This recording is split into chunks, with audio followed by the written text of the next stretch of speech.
Jai, Srila Prabhupada ki Jai. Hare Krishna Mahamantra Harinam Sankirtan ki Jai. Good morning, good afternoon, good evening.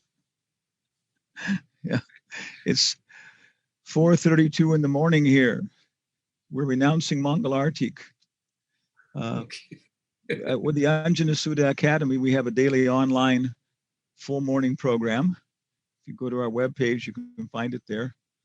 And I'm just saying that I'm remembering one purport. Prabhupada says a sannyasi should not renounce Mangalartik in his renunciation. But anyway, I sang the Gurvastika while I was ironing my clothes. Okay. So here, let's sing a little song here. Very famous song. Jaya Radha Madhava Kunja Bihari. You're supposed to respond. I can't hear you.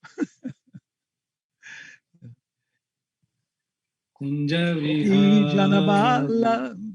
Gopi Janabala Girivaradari.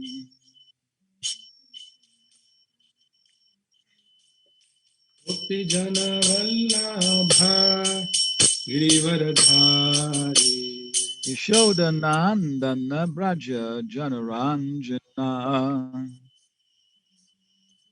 Yashodanandana Vraja Janaranjana Jamuna Tira Vanachari. Yamuna Tira Vanachari Jaya Radha Madhava Kunja Bihari.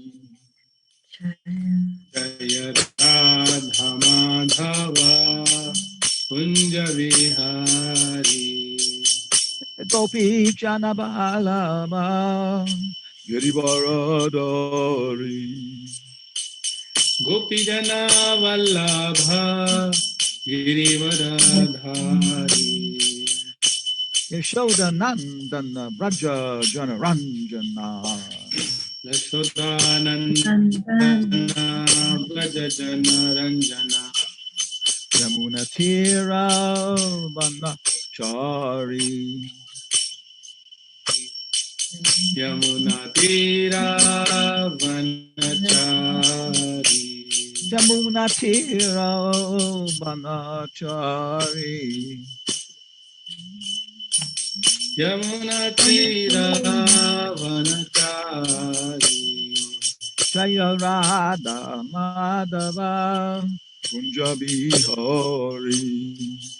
Jaya Radha Madhava Kunja Vihari Jaya Radha Madhava Kunja Bihari. Jaya Radha Madhava Kunja Vihari Jai Om Vishnupad Paramahamsa Shri Srila Prabhupada ki jai. Shri Bhakti Saraswati Thakur ki jai. Ananta Koti Vaishnava Avrinda ki jai. Namacharya Srahida Thakur ki jai. Prem Sikaho Shri Krishna Chaitanya Prabhu Nityananda Shri Advaita Gadadhar Shivas Hari Gaura Bhakta Vrinda ki jai. Shri Radha Krishna Gopinath Shama Kunda Radha Kunda Gedi Govardhan ki jai. Vrindavan Mayapur Dham Shetvaranam Jagannathpuri Jagannath Subhadra ki jai. Shri Shri Brihat Mridanga Kali Yuga Dharma Harinam Sankirtan ki jai. All glories to the assembled devotees. All glories to all assembled devotees. All glory to assembled devotees. All glory to Shri Shri Guru Gauranga.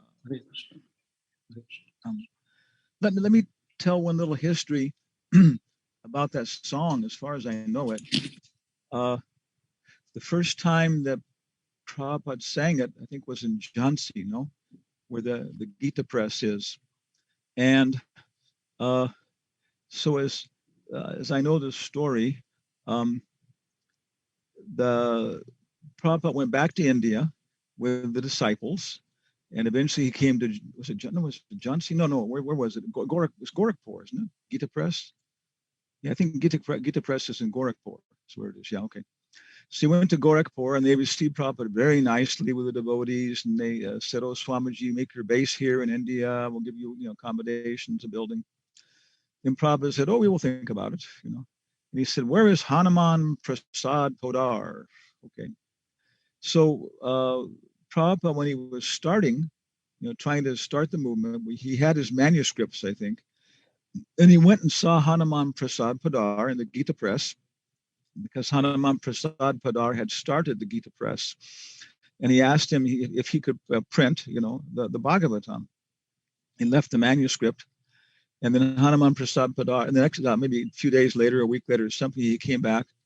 And Hanuman Prasad Padar was very enthusiastic. He said, it's wonderful, wonderful contribution like this translation.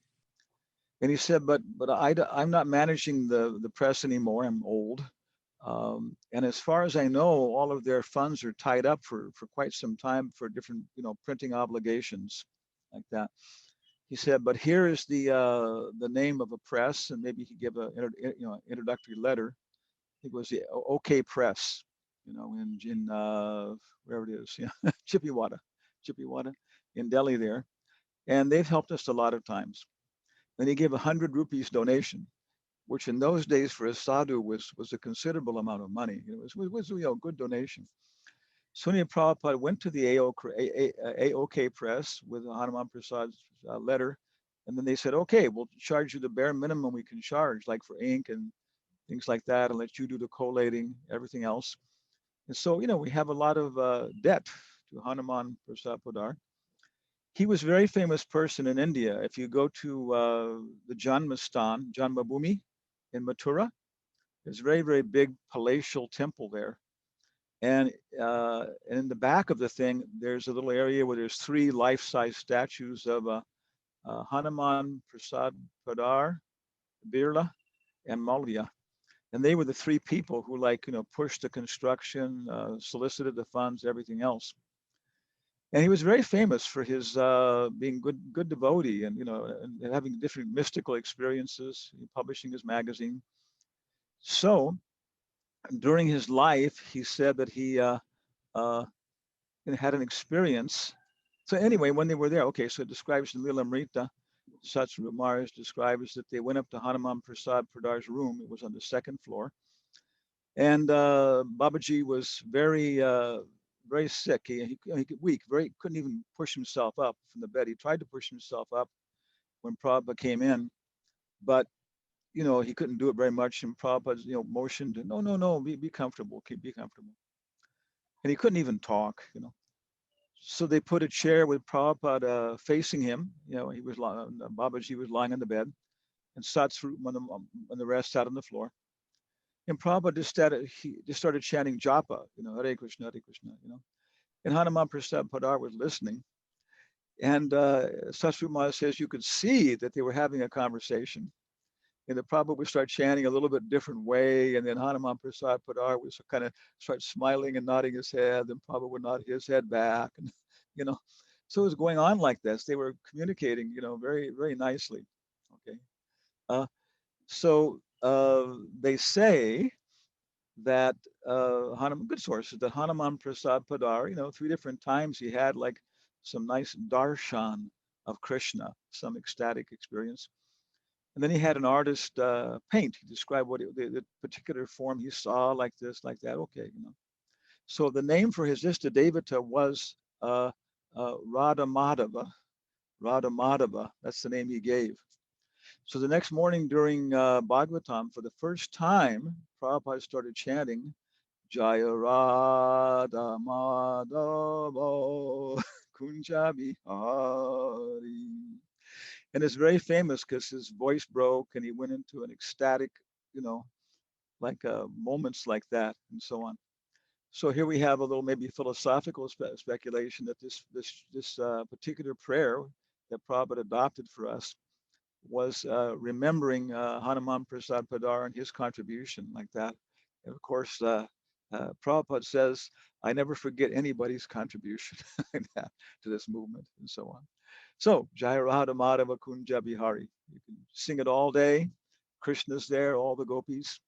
I'm not sure it's from Gitabali or Sharanagati, like that. Okay. So, any comments, questions? We're all, all on the same page here. Okay. Om Narayanam Namaskrityam. Narayanam Namaskrityam. Naram Chaiva Narottamam. Naram Chaiva Narottamam. Devam Sarasvatim Vyasam. Devi Saraswatim Vyasam Tato Jayamudirayat. Tato Jayamudirayet. Om Namo Bhagavate Vasudevaya. Om Namo Bhagavate Vasudevaya. Om Namo Bhagavate Vasudevaya. Om Namo Bhagavate Vasudevaya. Om Namo Bhagavate Vasudevaya. Om Namo Bhagavate Vasudevaya. Prabhuji, can you see our screen?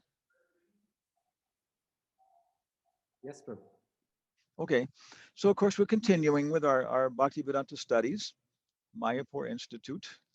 And we're in the 9th canto, chapters 9.8 through 9.12, with, going through the dynasty of Maharaj Ikshvaku. Ikshvaku? I think it's Ikshvaku. Yeah. Just trying to advance here. Okay. Yeah. Okay. Anything else? Okay. And of course, we gave this little presentation that Srimad Bhagavatam is the heart of the Bhakti-Vedanta library. One time we were able to go to Madras and Shonaka Rishi's Oxford Center for Hindu Studies with Radhika and everybody else had organized a program with the University of Madras on the glories of Srimad Bhagavatam. And they were surprised at how many contemporary scholars, wanted to participate. So I was able to go, and what I presented was Bhagavatam and the modern scientific perspective. And it was, people liked it. Some people not scientists. For example, one session was on the art traditions of the Bhagavatam, and so there are many illustrated Bhagavatams, and the Getty Library has 5 volumes of 25 of one edition. Somebody else has 1 volume. They all suggest that they all should be put together in one place, but nobody will accept that anybody any place but their own place. So there are a lot of Bhagavatams, very traditional, very historical, illustrated. It was just one section, very nice, and many of them have survived the ravages of the insects, the pandemics, the viruses, the microorganisms. And the reason is quite strange, but it's because of the green paint. Does anybody know why green paint would help pictures survive? You can go ahead and unmute your microphone there. I can't see the chat. Yeah. Okay, because it contains arsenic. Okay, so somehow or other, our friend arsenic, everything, mayatitam idam sarvam, has its utility. So arsenic protects Bhagavatam paintings. Another section was on the Catalogus Catalogorum, and it was a research project or a indexing project started, I'm not sure where, but it's I think most major research libraries have a copy of it, Catalogus Catalogorum. And it's like different, departments of Indology will host the work for maybe 3 years, another one for 1 year. And what it's doing is collecting, how you say this, it's a bibliography of all known ancient Sanskrit literature. Okay, and it may say like treatises on perfect squares, on yajna, on sacrifice, on Stala Puranas, in the Maharaja Mysore's library, in the University of London, and and it lists where they are and some content like that. So when it was last produced, it contained over 140,000 known and ancient Sanskrit works cataloged. Varanasi University alone has over 100,000 uncatalogued, like that. So there's an immense resource, and Prabhupada wanted us to take advantage of this, an immense resource in Sanskrit literature, and very interesting, very useful, some of it. You know? And so there's so much opportunity for scholars to develop our scholastic abilities in this area, to serve Krishna in this area of more being pundits. Okay. And of course, Srimad Bhagavatam is the heart. So in there, it's describing the Bhagavad Purana and the commentaries. Most of the Puranas do not have commentaries.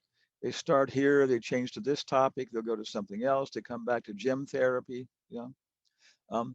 But Srimad Bhagavatam has, I think what it is, it has a 140 major commentaries. And of course, Prabhupada's will probably be included in that list. Yeah? Over 140 major commentaries. And the next one after that is the Skanda Purana, it was all from memory, with 70 commentaries, like that. Radhika Raman Das, our good associate, disciple there, was studying in Oxford. And they brought a Professor Narsingh Rao from University of Madras. Actually, he passed on by then. Excuse me. And he was very distinguished, very emeritus professor of Sanskrit languages. So Oxford brought him, as they do, to teach maybe like 6 graduate students on the Bhagavad Purana for maybe about, I think it was 2 weeks. Then they had to write a paper. So Radhika said one day he called him to stay after. He said, Ravi, stay for a little bit, you know. He said, I know you're ISKCON disciple, ISKCON, you're Prabhupada, studying Prabhupada.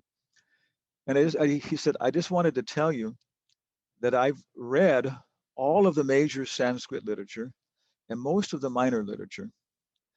And he said, I said, I've been doing this for, for 60 years. He said, if I hadn't done that, it would be like a shame, And he said, I want to say that when it says that the Puranas are very beautiful, like stars in the sky, and very proud of themselves until the moon of Srimad Bhagavatam comes up.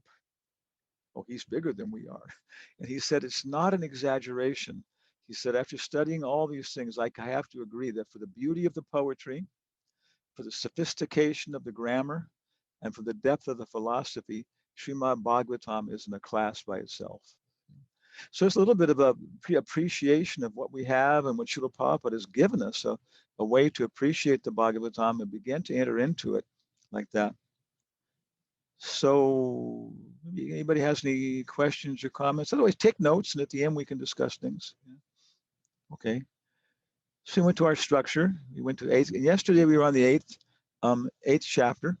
And we're coming down now in the dynasty of the sun from Swayambhuva Manu, not from Swayambhuva Manu, from Vaivasvata Manu. And of course, this chapter is all about our Manu. The previous chapters are the 14 Manus, and then Swayambhuva Manu's descendants. So the Srimad Bhagavatam in that sense is very well organized.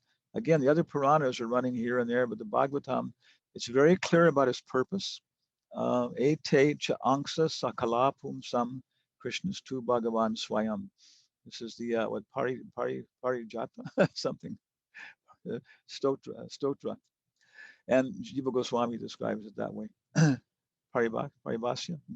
So it continues with this theme all the way through, very strict what it's trying to do. It's very well organized. And you can see there's a very well didactic organization. Maharaj Parikshit asked, tell me about the sons of the daughters of Manu and all the incarnations. Tell me about the other Manus. Tell me about our Manu. Tell me about within that our Manu Krishna. And then finish off with the other Manus after Krishna. And then the glories and the structure of Srimad Bhagavatam. And then he renounced his wife, he renounced his horse, he renounced his kingdom.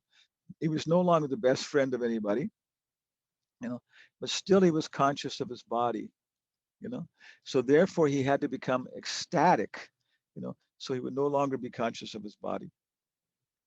So now we're going through the dynasty of this universe. So this is a real fact, how this dynasty and universe exists, and it can give the names and what these people were doing, coming on down. So yesterday we came through, it's different people, okay. So today we're on chapter 9. the dynasty of Angruman, Angshaman. This chapter describes the history of the dynasty of Angshaman up to Katvanga. And it also describes how Bhagirata brought the water of the Ganges to this earth. So we highlighted in this chapter for our remembrance the prayers by the Brahmana's wife to Shodash, who had been cursed by his guru, and Maharaj Katvanga, like that. Okay, so let's go down here and let's shift into down arrow, down arrow. I'll take Control Tab. It should take me to somewhere here. Okay, where to go? There it is. Yeah. Okay. So Maharashtra, can you see our word file? You want me to share that, Maharaj? Oh, I should be sharing it. Oh yeah, I'm able to see. Okay. So any questions so far? Everything is okay? Should I go over anything or? Can I ask a question? Yes, go ahead. Maharaj, generally we hear that 18,000 slokas are there in Srimad Bhagavatam, but when we count it, we find it to be not 18,000, something around 14,000. So how do you understand? This is one of the 108 eternal questions, and people have tried so many ways. One person got 108 out, but then people look at how he did it. It was bizarre, So our great Oxford scholar Radhika Raman, he says the Srimad Bhagavatam is traditionally set at 18,000 verses. Advaita Das, he's at Rutgers, I think. Brian something, we also have it. He has an article he wrote, the date and provenance, where it's coming from, of Srimad Bhagavatam. And it's very nice. He goes through the historical stuff and establishing it, whatever else like that. And he points out that modern scholars say, oh, the Vedic literature's evolved. They start off and over time people added things and they got better and this and that. But he said the actual evidence is Madhva and everybody else, they're citing from scriptures that were larger, And so in that perspective, then it may very well have been at one point there were 18,000 verses. And of course, it might be rounded off, might have been 18,271 or something. But that's all I know. As far as I know, many devotees trying to do this and nobody can really work it out. There are suggestions in terms of counting the prose things differently and so on. But that's all I know.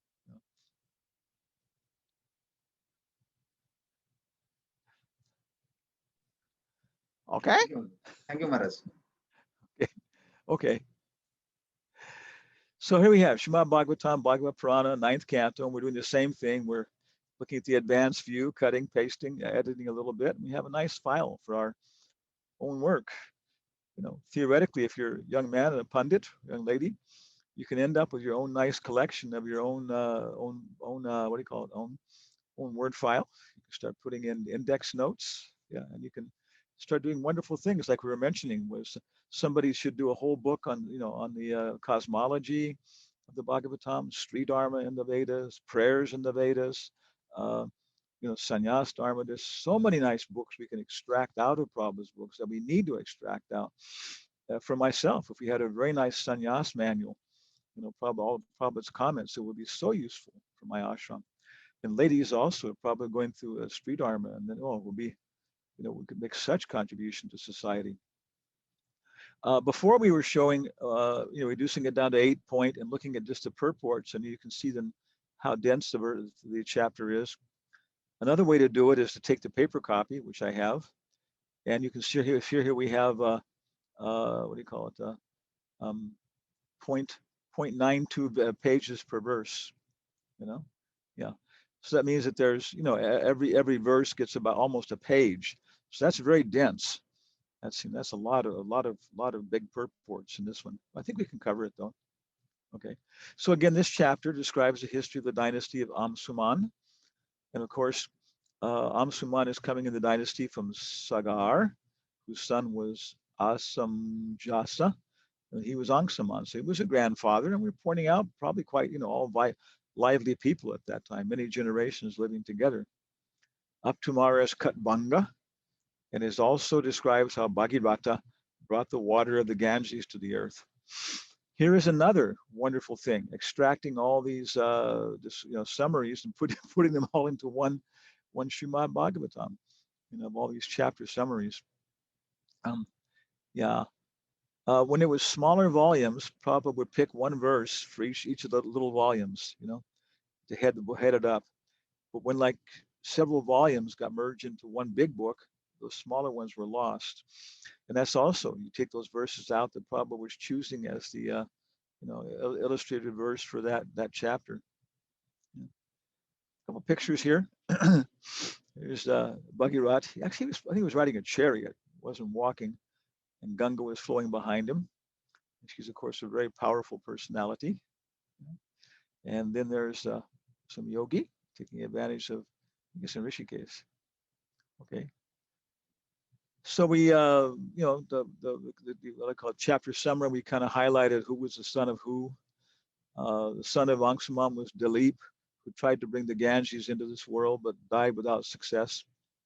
Bhagirath was the son of Dilip, and it describes how Mother Ganges said was pleased by his austerities and his prayers, and she could hook up with him because he was approaching her with love, so she could reciprocate. From love comes knowledge. But she gave two conditions. So, who knows those two conditions? Somebody from South Africa. Anybody from South Africa here? What are the two conditions she asked for?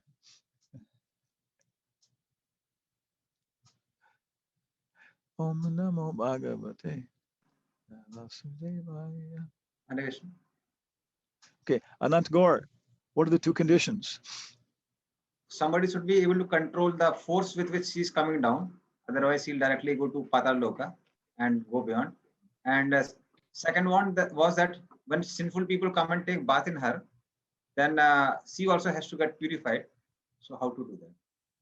Okay, very nice. Yeah. Someplace else I'm reading that she was getting a little proud, as sometimes we all do. And she was thinking nobody can control the force of my emotions and this thing like that. So she fell into Lord Shiva's hair, and Lord Shiva captured her in his hair, and she couldn't get out. So then she became humble and apologized and said, Prabhu, whatever. So they started crying, and Lord Shiva was forced to release her then. Okay. So we see in Lord Shiva's head, there's the Ganges water coming out. So at the end of this session, I'm going to have a question for everybody. Why is there a moon on Lord Shiva's head? Okay. Then Bhagirath performed austerities to satisfy Shiva, and he agreed. It's called Asutosh. Okay. So his ancestors were delivered, their ashes, and they went to heaven. These guys didn't even get to go to Vaikuntha. I guess they're pretty arrogant, carried away by their opulence. Prabhupada says that Ravana's problem was he had more opulences than he could peacefully enjoy. So it happens so many times. Maharaj is in sannyasa ashram, people keep bringing, so many people want to cook for you. This is one of the fundamental facts of sannyasa ashram, is that usually you don't die of starvation and neglect. You die of, unbelievable, and Prabhupada too. Bhakti-Vedanta. Yeah. So having more benedictions than we can peacefully enjoy. Achahara prayasascha. That's a problem. How to deal with those? Murari was trying to deal with this. Okay. So they were too opulent, the sons of Maharaj Sagar, with their power and their influence, and it covered them, made them very, very easy targets for Indra to blind them. Yeah. Okay, the son of Bhagirath was Shruti. Naba was the son of Shruta. Sindhudvipa was the son of Naba. Ayutthaya was the son of Sindhudvipa. Rituparna was a friend of Nala. Okay, yeah. And he taught Nala how to gamble and learned from Nala Ashva Vidya, or horse knowledge, how to control horses.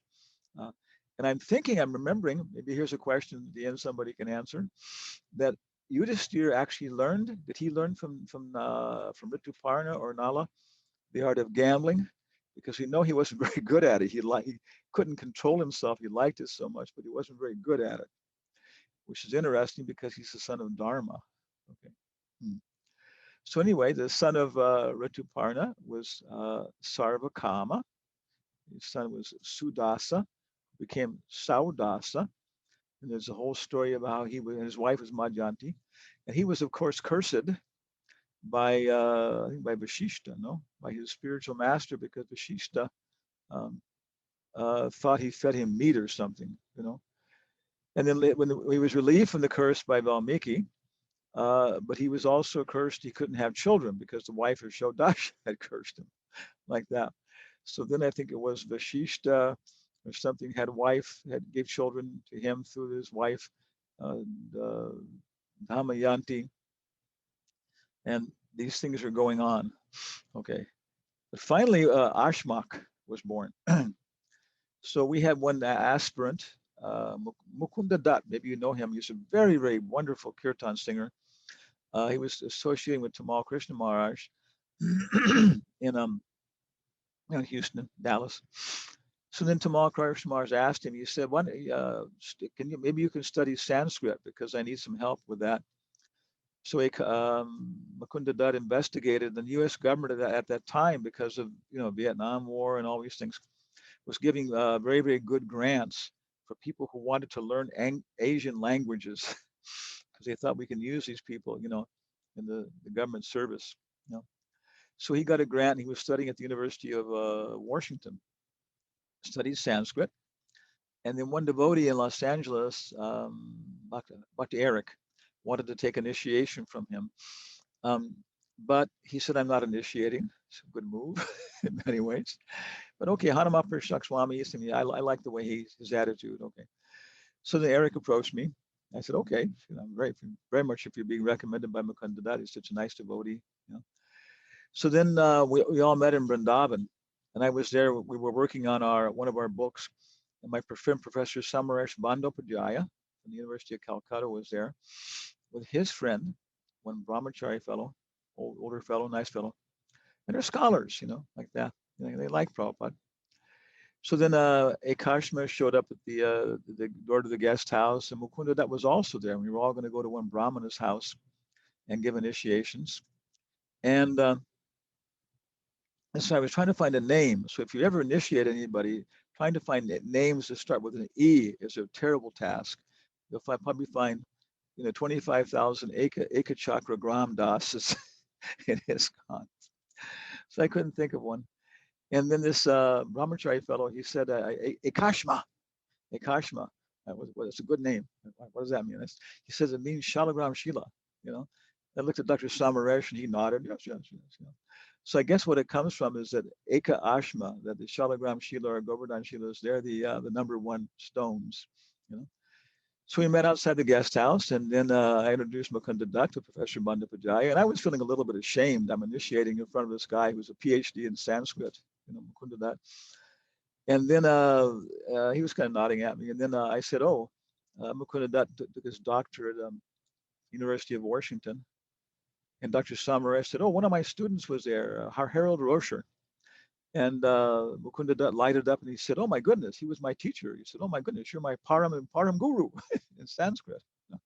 So my reputability increased, and I pulled my shoulders back a little bit. So he went off for the initiations at the devotee's house, Brahmana. And I gave the name Ekashma, and Eric just was like shocked. What is that? Oh my God, shocked. Of course, this is Vrindavan Dham, and everything is unusual. And he said when they were coming to India with the party, there were three of them, two older devotees, ISKCON devotees, Brahmanas. There was one lady in the airport, one lady devotee, and she had this big, heavy carry-on bag, And he asked her, "Mataji, can I carry that for you?" And she said, "Yes, you can. Thank you for your service."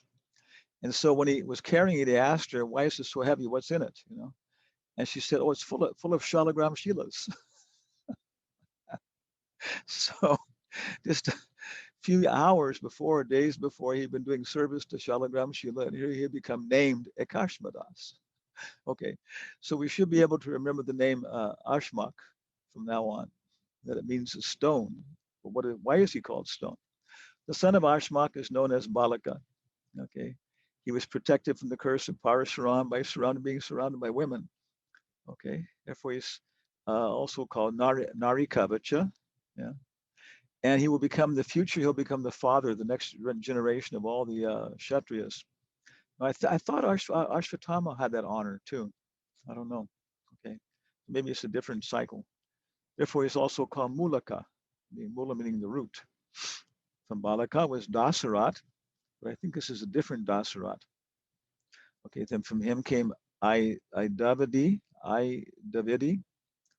Vishvasaha, and Katvanga.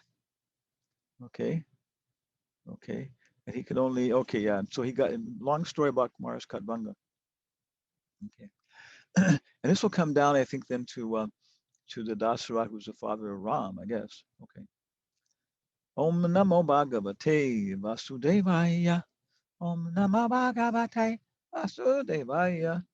Om Namo Bhagavate Vasudevaya.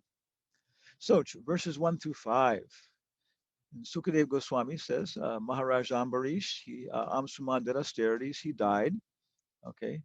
And like him, his son Dilip also became a victim of death. Yeah.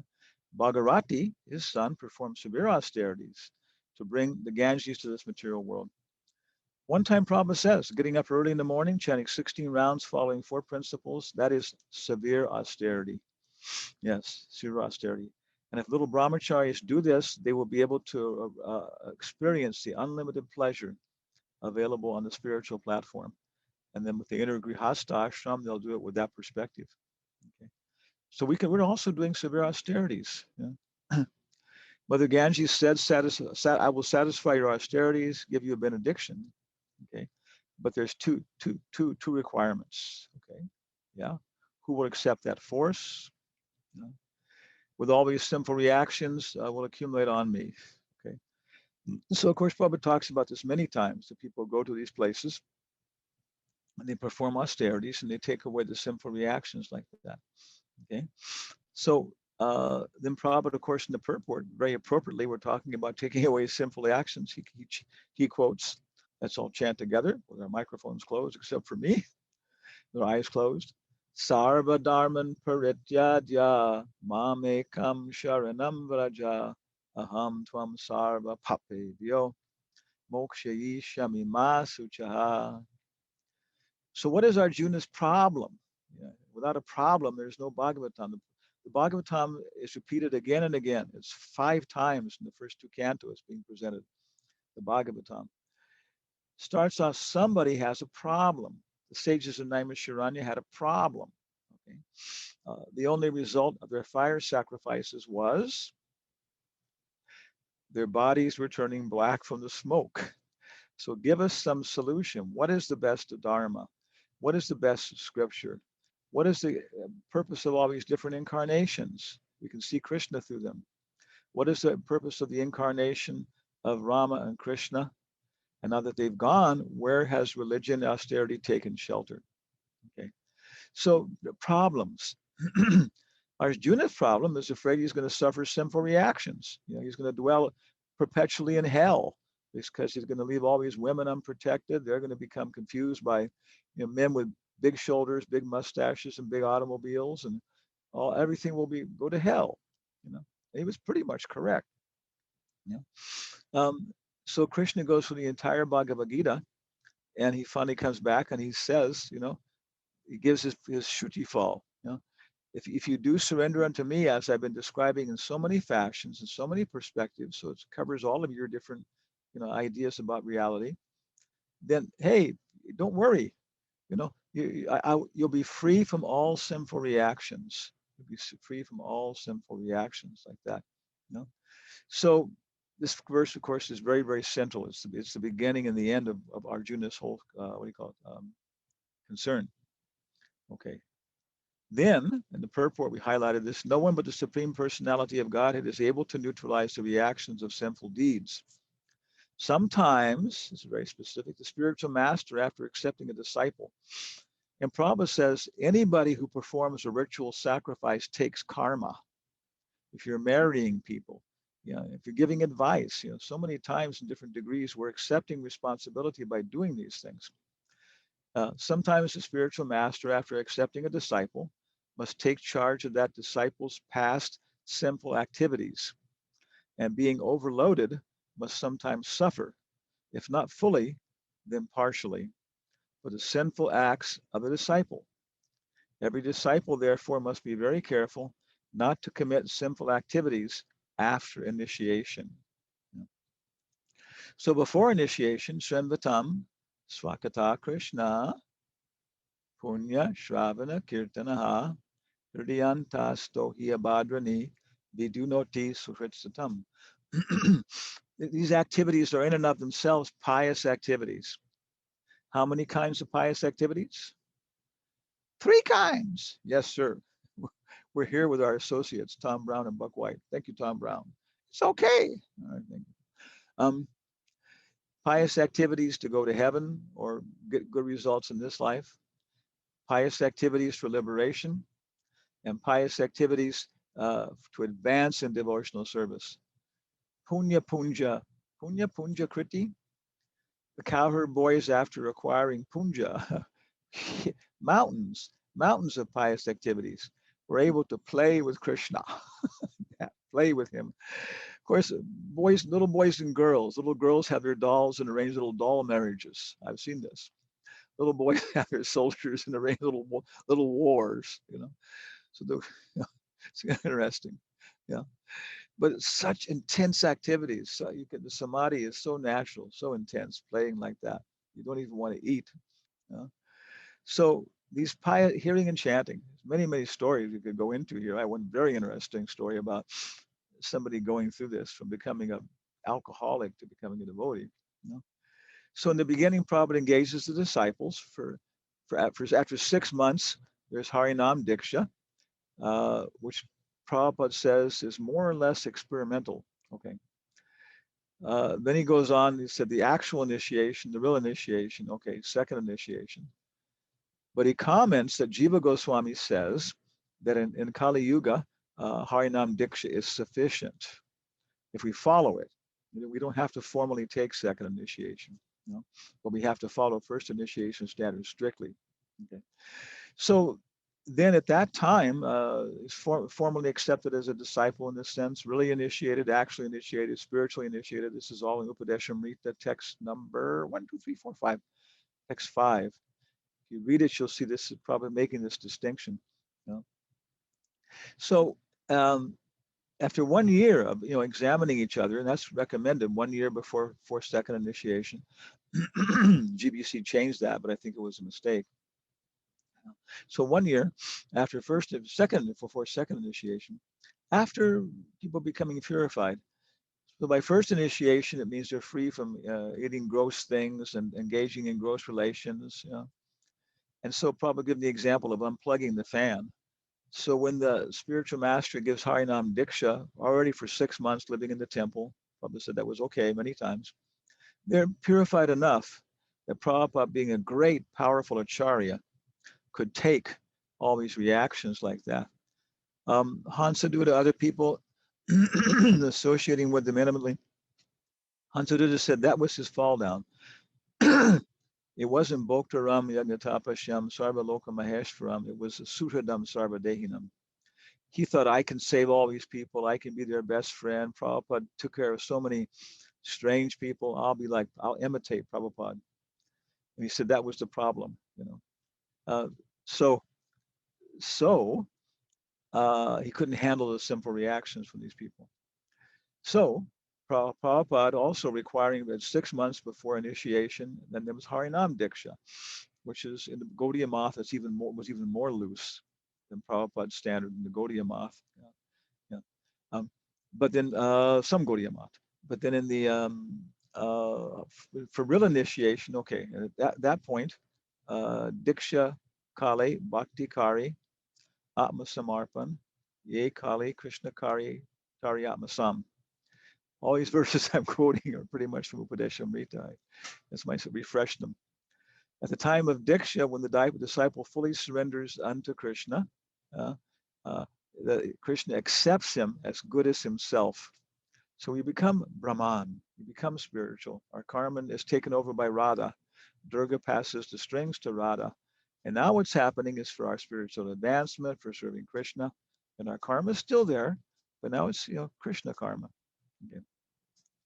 I've had personal experiences of this, going to Indians' houses for programs and coming back, and so many times cutting my feet after eating their houses. Not all of them, but some of them. And that's probably says a real example of taking karma is having your feet cut. I initiated some devotees in Spain. It was a little irregular. It was within the range of GBC and everybody else, and devotees agreed. But I came back to the Miami temple, opened the door, and cut my toe, like swap, just cut it.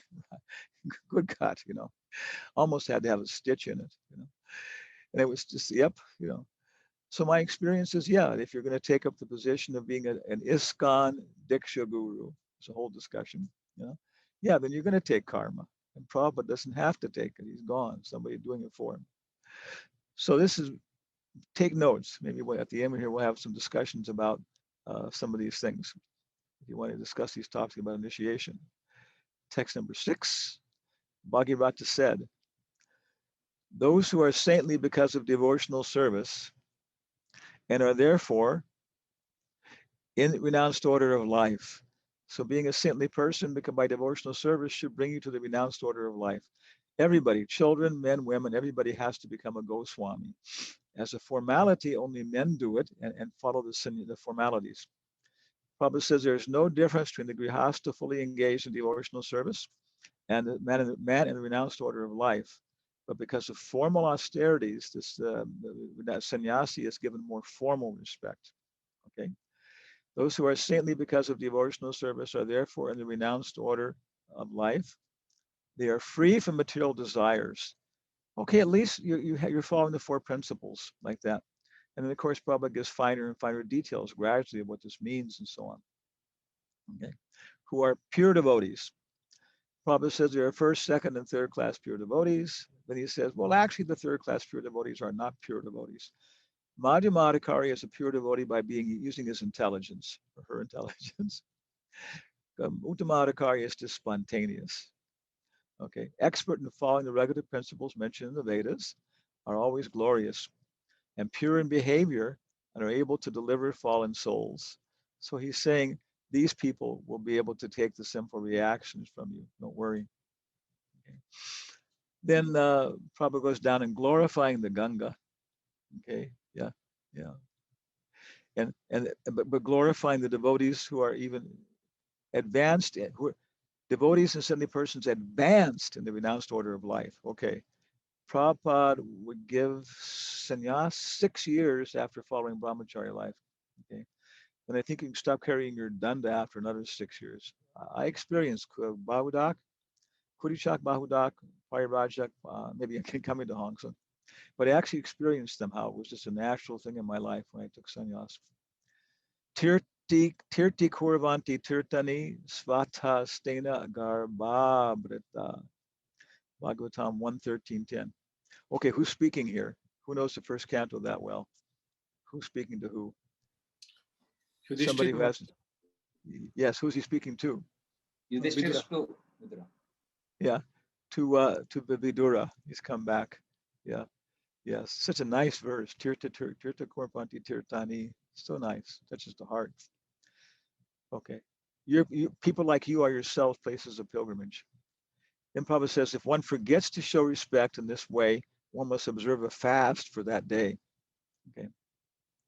So have these things in your index, Sometimes you're arguing with, bhaktas and they won't pay their obeisances to sannyasis. But Upadeshamrita says if you should quote from the scriptures, Bhagavad Gita the same way, speech which is pleasing, be able to quote. I directly seen this when I was a temple president. One nice guy, but he just would not, follow my instructions. And I was talking about why you should do it. And then I remember this thing. Okay, if you quote from the scriptures, quote from the Acharyas. So I thought about something Prabhupada said. He immediately surrendered. So where is this? This is talking about the Ganges, talking about saintly people. You can locate it from the context, build the context. So first time we see a person in the announced order of life, we should pay our obeisances, otherwise we should fast. Again, how does this look from the sannyas point of view? In Mayapur, it's a real problem walking around Mayapur. You feel like a complete fool. Everybody's paying their obeisances to you, and you're trying to act saintly and look like, some saintly kind of person. And, I try to reciprocate with everybody, and it's, oh my goodness, don't take sannyas. Okay. There are many methods of prayaschita, kechit, kevala, kevalya. Okay. Here's the story of Ajamil, which is being cited right in Nectar of Instruction number 1, in our basic book. What's it called? It's Vacho Vegam, Manasa Kroda Vegam. Jiva Rupa Goswami is dealing with this within the beginning of Nectar of Devotion too, exactly the same way. So we see Nectar of Instruction is a little brother of Nectar of Devotion. Summary. And they're quoting the same verses that everybody's being vegam, pushed to go to hell in the 5th canto. So beginning of the 6th canto, Sukadeva Goswami is presenting an option. Maharaj Parikshit says, how can they be saved? They should do pious activities. And then Maharaj Parikshit rejects his guru, probably in a very polite sense, but he says, no, not going to work. And Guru says, aha, I was testing you. So you should be engaged in Jnana Yoga, do pious activities, austerity, study the Vedas. Then Maharaj Parikshit maybe doesn't say anything, but he kind of like frowns and nods his head, and Sukadeva Goswami frowns and nods his head back at him and says, yes, not by karma, not by jnana, only by bhakti, yeah. And so we see these verses quoted in the purport. Nectar of Instruction, Ki Jai. Okay, moving ahead here. Okay. So then check text number 7. I think he's talking about how Lord Shiva is actually so Shiva is the functional material incarnation of Krishna. I mentioned that before somewhere. Yeah. When Krishna wants to deal with the material world, when you want to play with the kitty cat, you take a piece of yarn. So he becomes Lord Shiva, and Lord Shiva can deal with all these people. So he's so powerful that he'll be able to maintain your waves. Kshiram yata dadi vikari vishesha yogat. So, and you will a little more here. So in Adi Lila, chapter 7, which Lord Chaitanya printed as a separate book, Lord Chaitanya Prabhupada printed as a separate book before he printed Chaitanya Charitamrita, chapter 7. Lord Chaitanya in 5 features. Prabhupada quotes one of the 2 songs, which is only 2 songs are quoted in all of Prabhupada's books, and that's in there. But also at the end of the chapters, Lord Chaitanya in 5 features, it describes how he was in Varanasi, and he was visiting Kashi Vishwanath, Lord Shiva, every day, and thousands of people following. And also when Lord Chaitanya was traveling in South India, it says the same thing. It says that he was visiting temples of the gods and goddesses, coming and going left and right, So Prabhupada says, following the example of Lord Chaitanya, we should also visit the temples of demigods and show people how to respect them properly, and also save them from being disturbed so much, by all these materialistic followers. There's another whole topic there about this demigod worship, our experiences. So near the end, where it says the Lord Chaitanya was visiting Kashi Vishwanath in the purport, Prabhupada talks like this. He was a Vaishnava, but he was visiting Lord Shiva. And Prabhupada says devotees can also worship Lord Shiva on the basis of the following prayers, worship the demigods on the basis of the following prayers. And then he gives prayers for Durga, Ganesh, Shiva, I think Panchopashana, and Surya. And these are the prayers from the Brahma Samhita. So these prayers are very nice to chant. And close our eyes now. Kshiram yata dadi vikara visesha yogat sanjayate nahi pratagasta hetoho yat sambutam apitatad samupaitita karyat govindam haripurusham tamaham bhajami. So we can present that, we can chant these when we see Lord Shiva, we can offer these prayers, and it's totally bona fide, and Lord Shiva would be very pleased.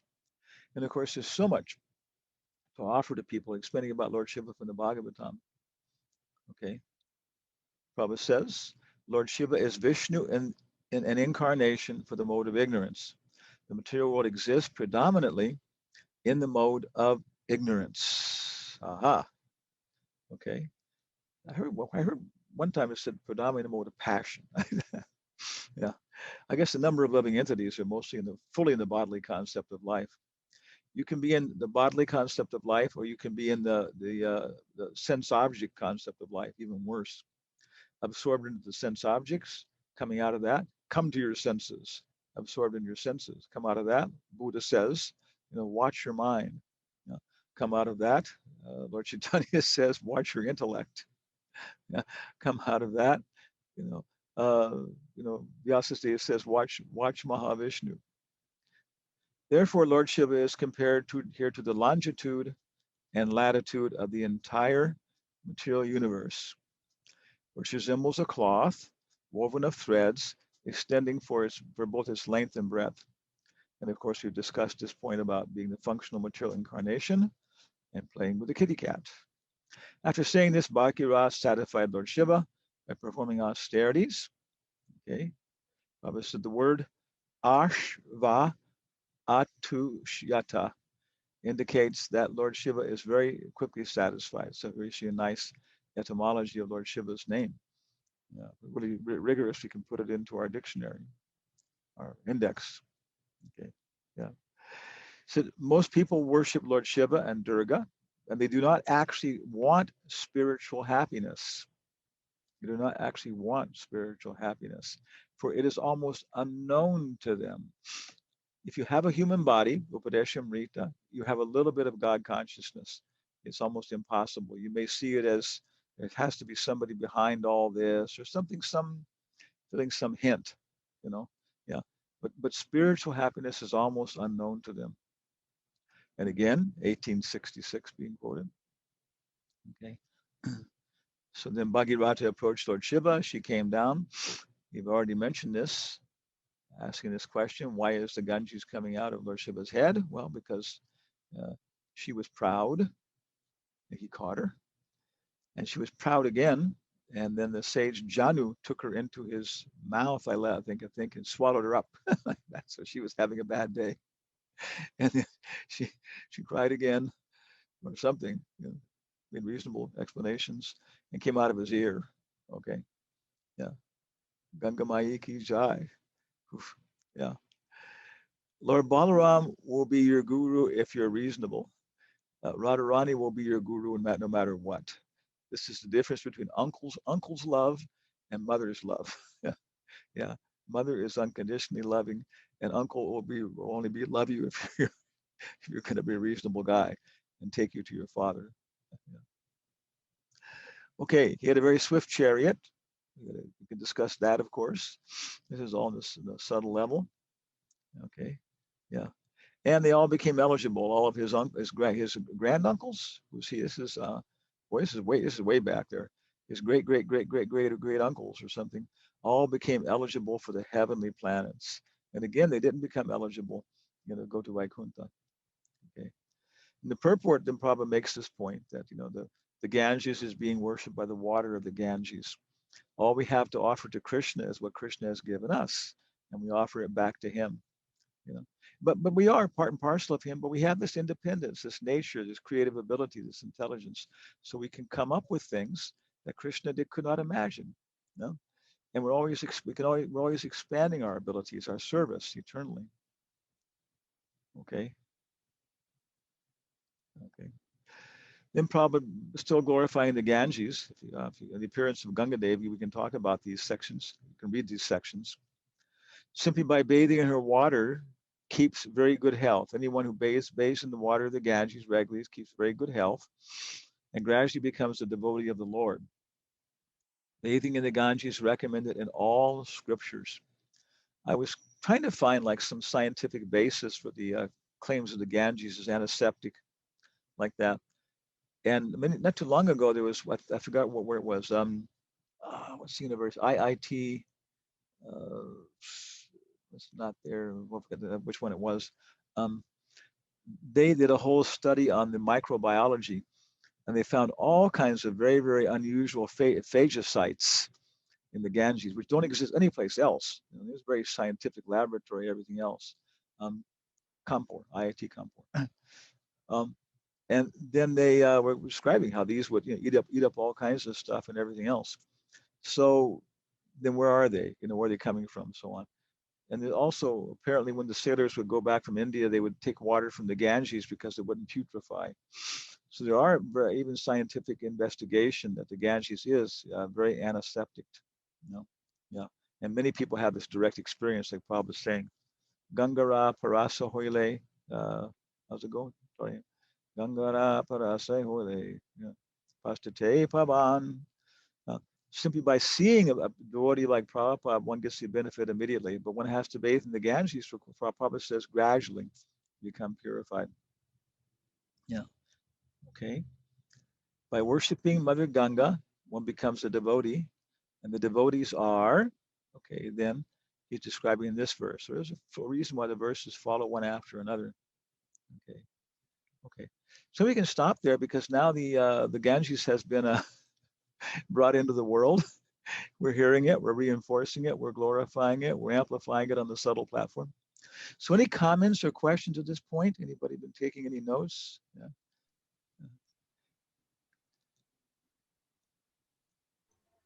Maharaj, Hare Krishna. I have a question. Please forgive my ignorance. My God, Jalangi Devi Dasi. This is Gangamai. I stay in Mayapur because during your class you mentioned that we have to pay obeisances to sannyasis, otherwise we have to fast for that day. Then actually I am always confused about how we should treat those Gaudiya Math sannyasis. We met them on the road, and then their attitude is like they pretend they didn't see us, or sometimes even they turn their back to us.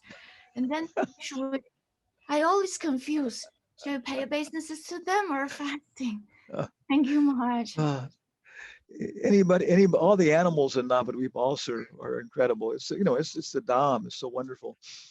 I've got many interesting animal stories from Navadvip. Oh my goodness, So whatever happens there is full of bliss. One purport Prabhupada says, I think it's a purport, not a lecture.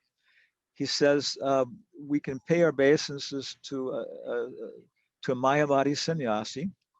Of course, they have to be sannyasis. Okay, even the dress, we can offer a little respect. You can fold your hands to your head and offer it that way, or if you wish to do, so many, not dandavats, but other things, okay. But even, folding the hands and touching to the head is offering respect. Prabhupada says obeisances. But Prabhupada says we can offer obeisances even to Mayavadi sannyasis because of the austerities.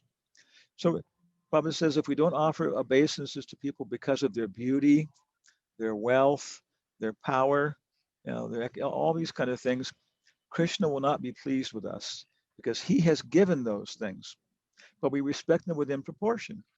So you see a sannyasi, a Gaudiya Math sannyasi coming down, okay, we're not, many times we're quite, we can work. Some Gaudiya Maths, I know one particularly where we had some conflict about different philosophical points. But now, Bhakti Shrumars was telling me, he said, now they've come around and they're accepting Prabhupada's points. He says, we're not working together, but now we're all running in the same direction in the preaching. Okay. So especially Gaudiya Math sannyasis and other sannyasis, if they're not like, if they're cheaters, okay, then you don't give them respect to give people an example to people. But if they're sannyasis, okay, you can offer respects.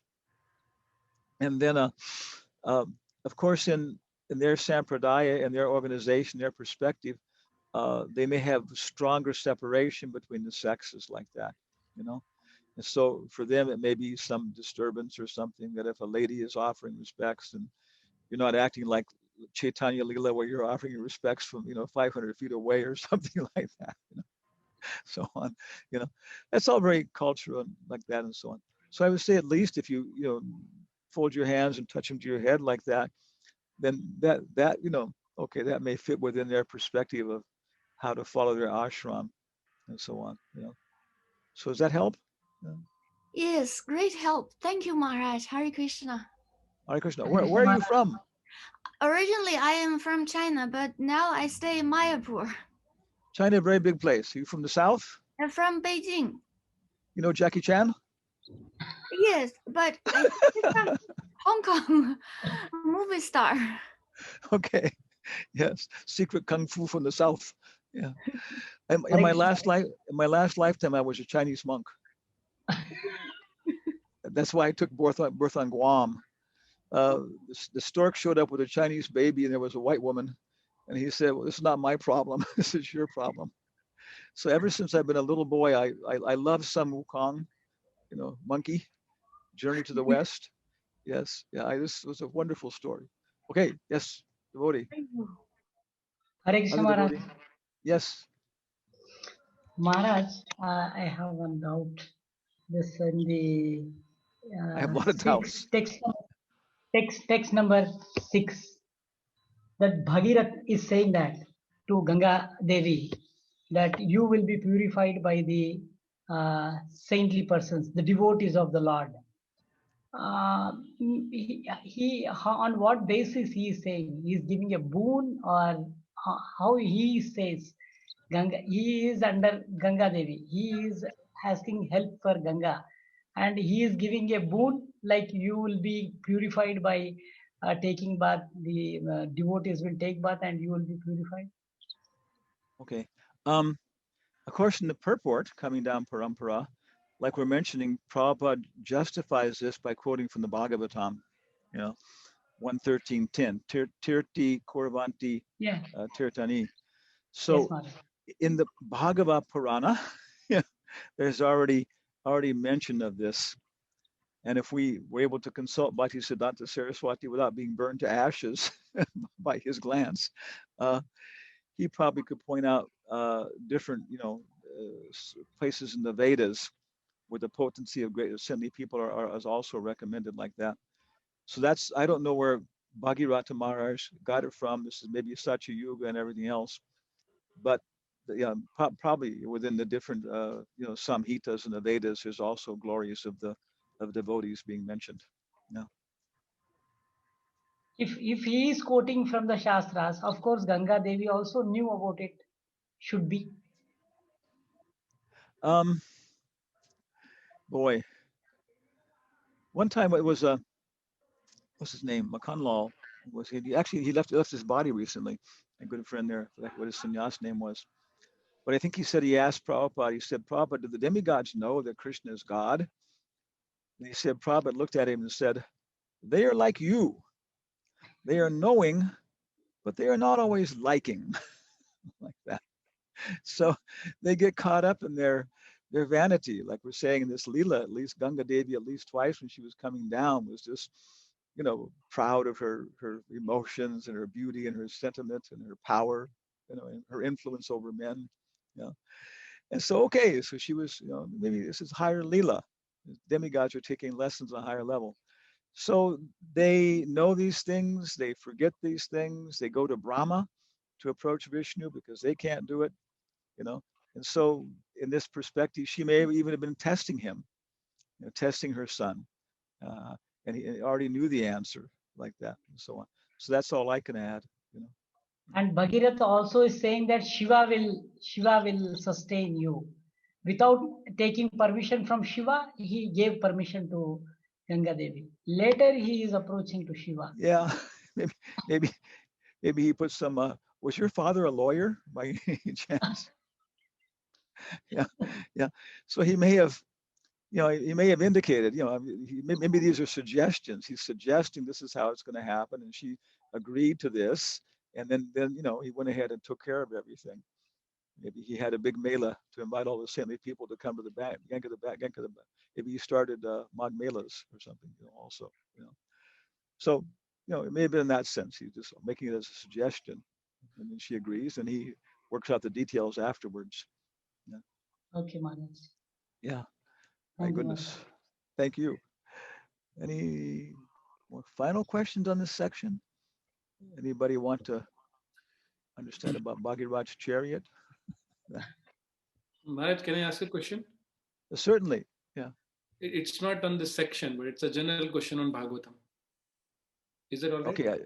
Yeah, certainly. We discussed it in general in the beginning. Okay, so in second verse of Srimad Bhagavatam, it is said, Mahamuni krite kimva paririshvara. If this Mahamuni Vyasadev, he has compiled this Bhagavatam and there is no other need of any other literature. So if Vyasadev himself has written this Bhagavatam, how can he glorify himself? He's writing. This is an easy one. Like that. Who is Steve Guarino in ISKCON?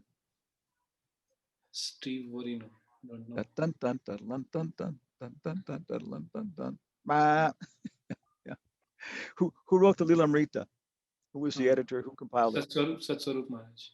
So in there he says, Bhakti Steve came to the temple, Bhakti Steve did this, Bhakti Steve did that, and Bhakti Steve took initiation as?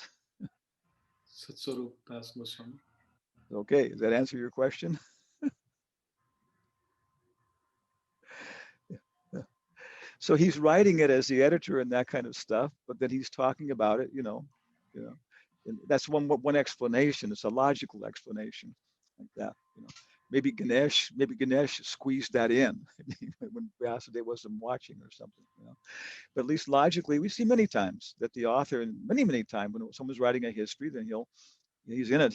He'll mention it. He won't say I did this, I did that. He'll talk about it in that personal sense. He's taking the title Mahamuni himself. He's giving it to himself. He's awarding it. Yeah. Yeah. Okay. These things are going on. What to speak of ISKCON? Okay. So, I guess maybe it's 5:45 a.m. here. The sun hasn't come yet. Let's take a little break until what do we give ourselves, a 10-minute break? Okay. So 5 minutes to the hour or to the half hour, depending where you are. Let's come back again. Maybe we can finish this chapter. Thank you so much for your association. Hare Krishna. Om Namo Bhagavate Vasudevaya. Om Namo Bhagavate Vasudevaya. Om Namo Bhagavate Vasudevaya. Om Namo Bhagavate Vasudevaya. Om Namo Bhagavate Vasudevaya.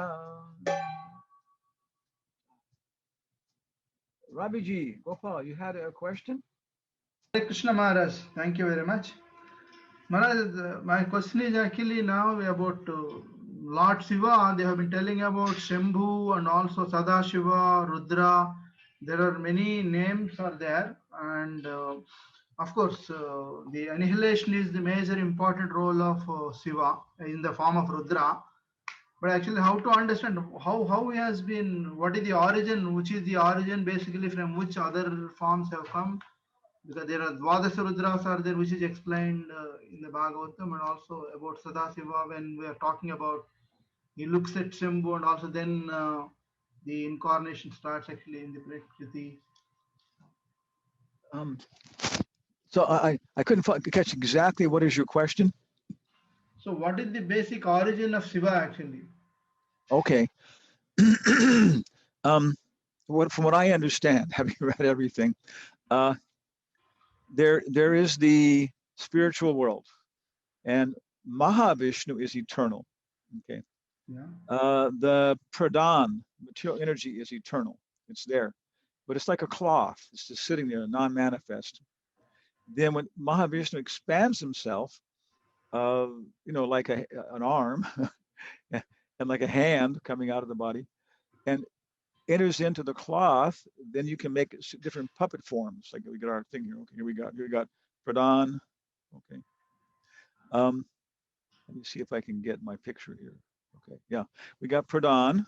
Okay, yeah. Then we get Mahavishnu, Garbhadakshay Vishnu, Shiradakshay Vishnu. We got hello, Hare Krishna. Okay, woohoo, yeah. So then it becomes Prakriti. And so another way of looking at it, there is no Parama. One cannot become liberated just by worshiping Kshiradakshay Vishnu or Garbhadakshay Vishnu. only when you know all three Vishnus, because there's no rasa with the Paramatma. Devotees, this is difficult because we see the Paramatma as being Krishna, his hand. Okay, yeah. But other people, it's just intuition, insight, and these kind of things, That's impersonal to a large degree. Probably even says impersonal Vishnu, the Trimurti. So another way to look at it is that they only exist when there's a mirror. The reflection in the mirror only exists when there's a mirror.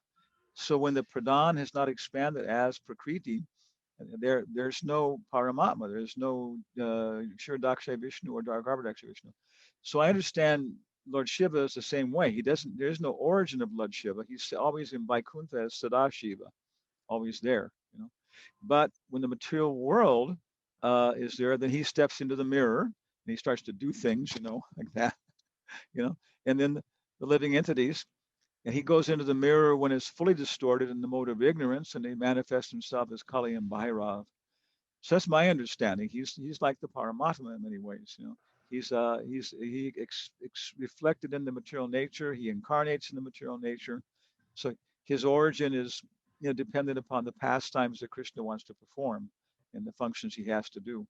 So does that help? Yes, very much, Maharaj. A small extension. Maharaj, actually, it's mentioned Mahesh Dham is also actually permanent because in the Brahma Samhita also it's mentioned actually Haridham Shate Seshtu, and it's also mentioned because Mahesh Dhama is there, Durga Dhama, after that Mahesh Dhama is there. But that's also temporary, or how do we understand? Kapila says to Devahudi that internally I'm the Paramatma, externally I'm the time factor. So when we say temporary, it's a big concept. Big concept. It's a big concept. And so Vaitacharya is sometimes described as Mahavishnu, sometimes he's described as Shiva, sometimes he's described as the Paramatma. So, they're all kind of taking on the same positions, the same functions like that. And if we want to distinguish them, I think we have to kind of like go there. So as far as I understand, yes, Sadashiva is eternal. He exists in Vaikuntha with his pastimes, activities, and maybe again it's like at the lower edge of Vaikuntha, like we're talking about Mahesh Dham, but it's above the river Vairaj, the Karana ocean, and always there. So if you worship Lord Shiva, you can go to him eternally, and worship is just like the worship of Lakshmi and Narayan, pretty much. Okay. Thank you very much, Maharaj. Okay, let's sing a song together, you and me. Okay, everybody else can join. You'll be the chief guest, and everybody else can sing with their microphones closed, otherwise overloaded. So the first citation in Upadeshamrita is, what is it? It's like, I forgot what it is. Yeah. Anyway, it's from this song. Therefore, Narottam Das Thakur has sung Gauranga. I forgot what the line is here, what it is exactly now. Only when I become eager to understand the literature left with the six Goswamis will I be able to understand Radha and Krishna. Rupa Raghunatha Pade. Yeah. Rupa Raghunatha Pade Hoibe Akuti. So you have to include the music. Rupa Raghunatha Pade Hoibe Akuti Kamihama Bhujabo Se Yugala Piriti. So in our spirit of Bhakti Vaibhava, we're following all these citations. And this will take you, of course, to the song Goranga Bolite Habe, Pulaka Sharir. Okay, it's a citation, but no, you look at it, it's the first song in Prarthana, the very first song, like the invocation, the summary, and it seems to summarize all the content of our whole philosophy, everything else. Okay, and it's one of two songs, maybe three, that Prabhupada cites in all of his books. Complete. And all the purports, only this song, Goranga Bolite Habe. And the other one is, what is the other song that Prabhupada quotes completely?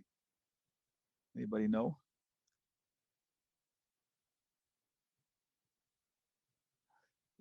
It's in the story of Narada Muni and Daksha. Narada Muni Bhajai Vina. And I've heard Prabhupada said that was his favorite song. So the only two songs anybody be able to find. Maybe Saira Bijadal, but that's only part of it. So where is it? It's in Adi Lila, I see, which is number 1, chapter 7, which is number 7. So it's 11717. Maybe memorize that. So you can open the book. So everybody can open the book to this page, and there it is. Okay. So I'll sing, and Ravi Gopal, you respond. Goranga bolite habe pulaka sarir hari hari balite na yane babenir. Bolie.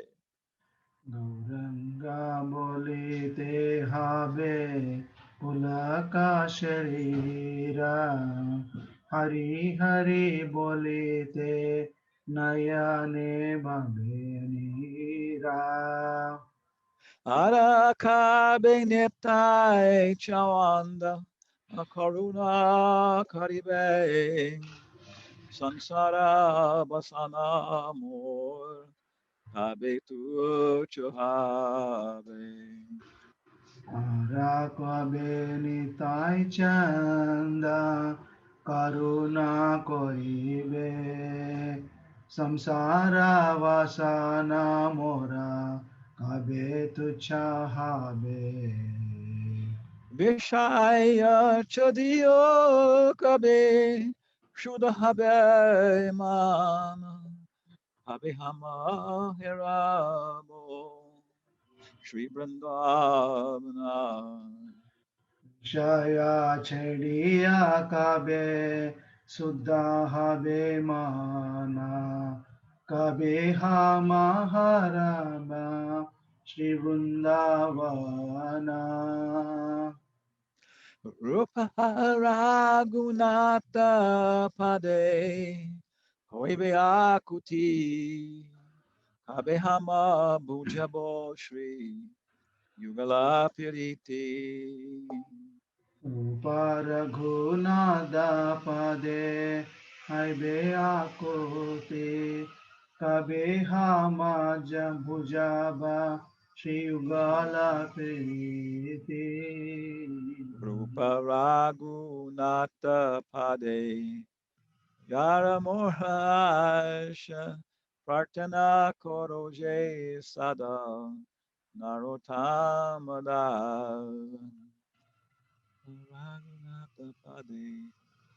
I forgot that one. Yeah.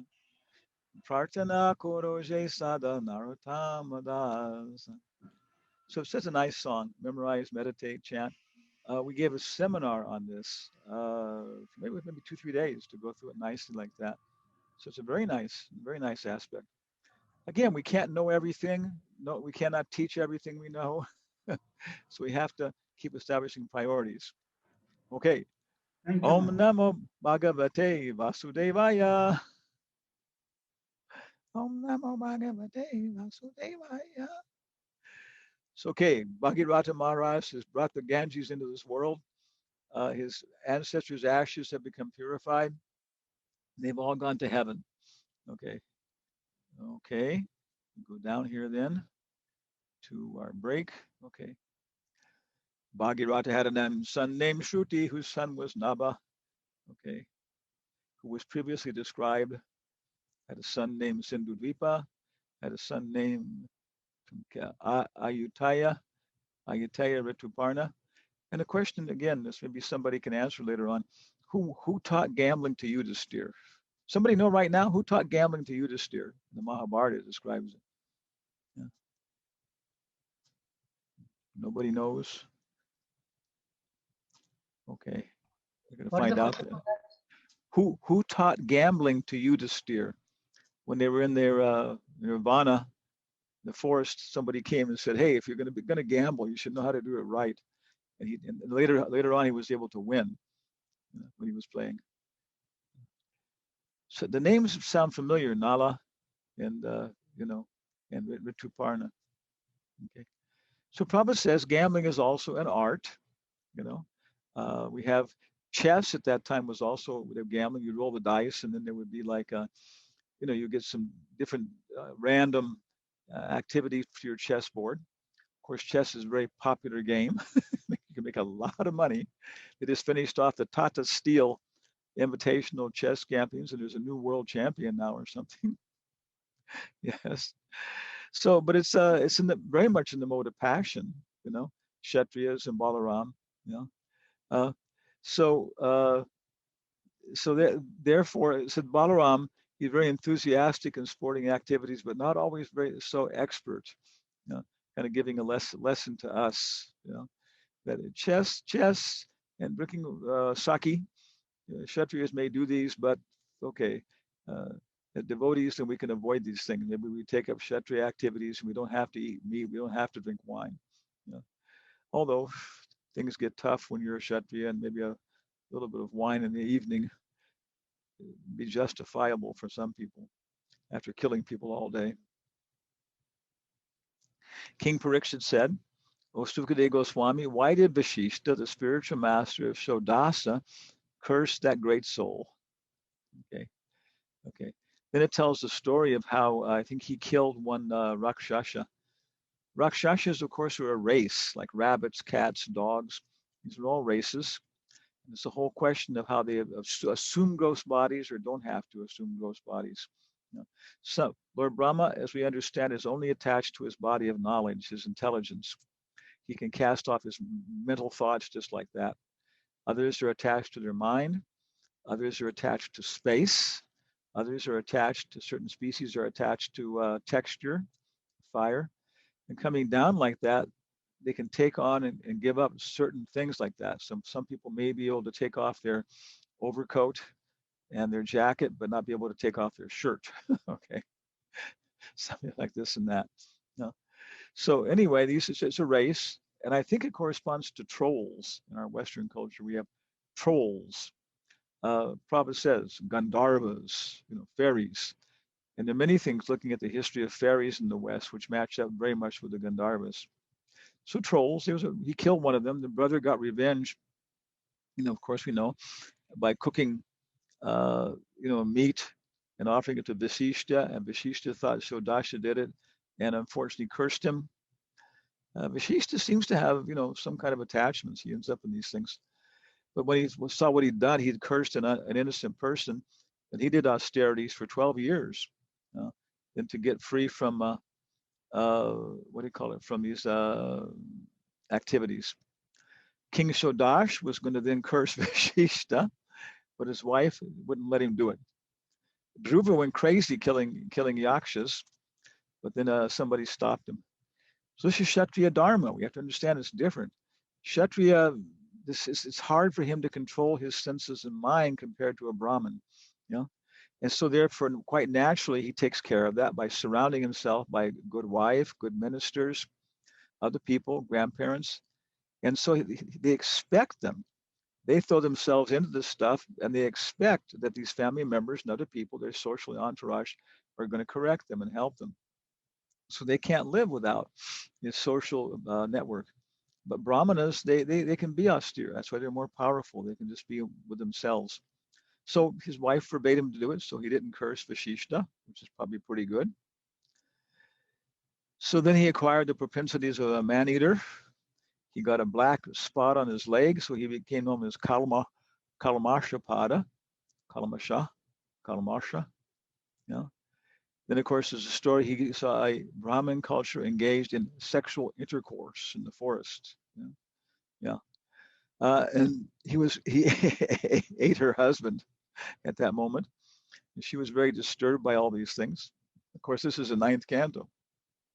We're seeing all things in terms of Krishna. Yeah. And so then she asked, she offered very, very nice prayers, kind of like Vasudeva offering advice or making prayers and offering reasoning to Kamsa to try and save Devaki. Okay.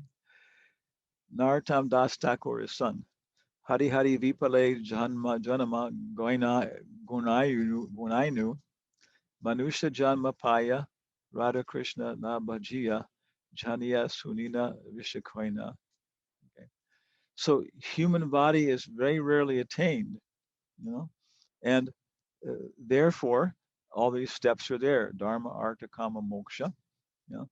And therefore, her reasoning is quite rational in some sense, that yes, what we're doing is actually fully dharma and is fully required, and so you should not engage in interrupting these things and eating my husband. Yeah. She goes on like that, very beautiful prayers. Here is a highly qualified brahmana engaging in performing austerity and eagerly desiring to worship the Supreme Lord, yeah, the super soul, who lives within the core of the heart of all living entities. So Prabhupada even calls, what's his name? Sukracharya, guru. He says Sukracharya, guru. So it seems that if somebody is a brahmana and knows Brahman, and one place Prabhupada says a guru should at least know his relationship with the Paramatma. Okay, so a brahmana who knows that the Brahman has form, that Brahman has different kinds of actions, reactivities, and nature, intelligence, the way Brahman deals with things. Okay, he's appreciating the hand of God in things. One of our Jewish friends, a professor, he said, Hanuman Swami, for most Jewish people, God is a person, but he's so great you can never catch up with him. He's so great you can never, have a personal relationship. You can see his footprints, you can see his hand and things like that. So this is Paramatma, realization he's describing in their culture. So she's describing he's a very nice Brahmana, but he's not worshiping Bhagavan apparently. He wants to, appreciate the super soul and be in tune with him. Then of course Prabhupada quotes the description of what a Brahmana is in the purport. They can all chant this together with our microphones closed. Close your eyes. Shama Dhamma Tapo Socham Shantar Arjavam Eva Cha, like Jnana Vijnana Astakam Brahma Karma Swabhavajam. Hansaduta told us, unless you know this verse, you're not a Brahma. So, yeah, Sama, Dhamma, Tapa, Shocham, Shantir, Arjavam, Jnana Vijnana, Astikam. Okay. So we should know the word by word meanings. Equally opposed, self-control, doing austerities, cleanliness, Arjavam. What that means, I forgot what it is. Okay. Peacefulness, self-control, Dhamma, austerity, Tapa, Shocham, Shuchi, purity, Kshantir, tolerance, Arjavam, honesty. I didn't get that one. Jnana, wisdom, Vijnana, knowledge. I put it the other way around. I would say that Jnana is knowledge and Vijnana is wisdom. And Astikam, religious activities. Okay. So this is this Brahmana, and she's making very, very nice appeal here. Maybe we can appreciate this. My Lord, you are completely aware of religious principles. As a son never deserves to be killed by his father, here is a Brahmana who should be protected by the king and never killed. How does he deserve to be killed by a Rajarshi like you? Okay. And of course, Prabhupada expands on this in the purport. If you have any questions about these, just note them down. You are well known and worshipped in learned circles. Wow, even though he had the tendencies of a Rakshasa. How dare you kill this Brahmana, who was a saintly, sinless person, well-versed in Vedic knowledge? Killing him would be like destroying the embryo within the womb or killing a cow. Prabhupada recommends Parashara's Dharma Shastra in the purports where Bhishmadeva is giving instructions to Yudhisthira. To my mind, those are the best summary we have of Varna Ashram. Those two purports, just Prabhupada extracts it from the Mahabharata and gives an excellent description. But he says the Brahmanas should guide the kings based upon scriptures such as Manu Samhita and Parashara's Dharma Shastra. So we thought, okay, let's find that. They're in Berkeley. We went to the University of California Library, and they have 1 million books in different libraries and storage. So it became very exciting because there were some things listed in the card catalog, but they were in Devanagari. So finally, there were like maybe 5 librarians. They were all like looking in different places, and it was like, make my day. It was such an exciting thing to try and find this book for this guy. It's so funny. One of them screams, "I found it! I found it!" And they all ran over. It was an old wooden little wooden card catalog sitting in one corner, which cross-referenced stuff, and she found it. They were all like smiling and congratulating her. You know, so it was. I was in the main library. It was in the law library. So I thanked them all and went across the campus to the law library and looking for the code. And I got down in the second basement, not just the first basement. The second base was all steel walls in these cases. And I went along there, and the University of California Law Library had one shelf which was Hindu law. Hindu law. Then I'm going along, and I finally found it, Parasara's Dharma Shastra, which is also on our webpage. And Prabhupada says the Brahmanas should know this, you know, to guide the kings. So I pulled it out, and it was, I think it was 1896 translation by the Asiatic Society of Calcutta. And as soon as I pulled it out, in the steel wall, one door opened in the steel wall. I hadn't noticed it. And so the guy came out, he was kind of nodded to me, and he was locking his door. And he said with a German accent, he said, oh, you're interested in the Vedas, you know? And I said, yeah. And he kind of nodded his head and smiled and said, so am I, and walked away. So it was a total bizarre experience, you know, tracking down this. But so many interesting things which are quite applicable to ISKCON, you know. But in there it gives atonements for different sins. But it says for that woman who voluntarily aborts her own embryo, and of course maybe there's medical necessity. That's something else, you know. It says for that woman who voluntarily aborts her own embryo, there is no atonement possible. You know, he gives atonements for different things else. She should be driven out from her community. And what to speak of talking with her, if anybody even sees her face, they become sinful. Oh my goodness, what a world we live in, you know. Okay, so she's laying a heavy argument on him. Killing him would be like destroying the embryo within the womb or killing a cow. Okay. Prabhupada says in the purport in the Amarakosh, and there's also the Nirukti, is another dictionary he quotes. You know, he's giving like a an explanation or a support of this point. So here's a very nice argument this lady's given, and it's given in India. We deal with people sometimes in India who these arguments are going to be very appropriate for. We can give them these, and they can read them and say, "Oh, okay, I'm convinced." Okay, yeah. And Prabhupada is pointing out, he says, the crude atheistic understanding that the living entity is a combination of matter belongs to the grossest ignorance. So right away, Prabhupada is relating to the current acharyas, the current philosophy, which is science. In different times, it's been mystic yoga, it's been smarta Brahmins.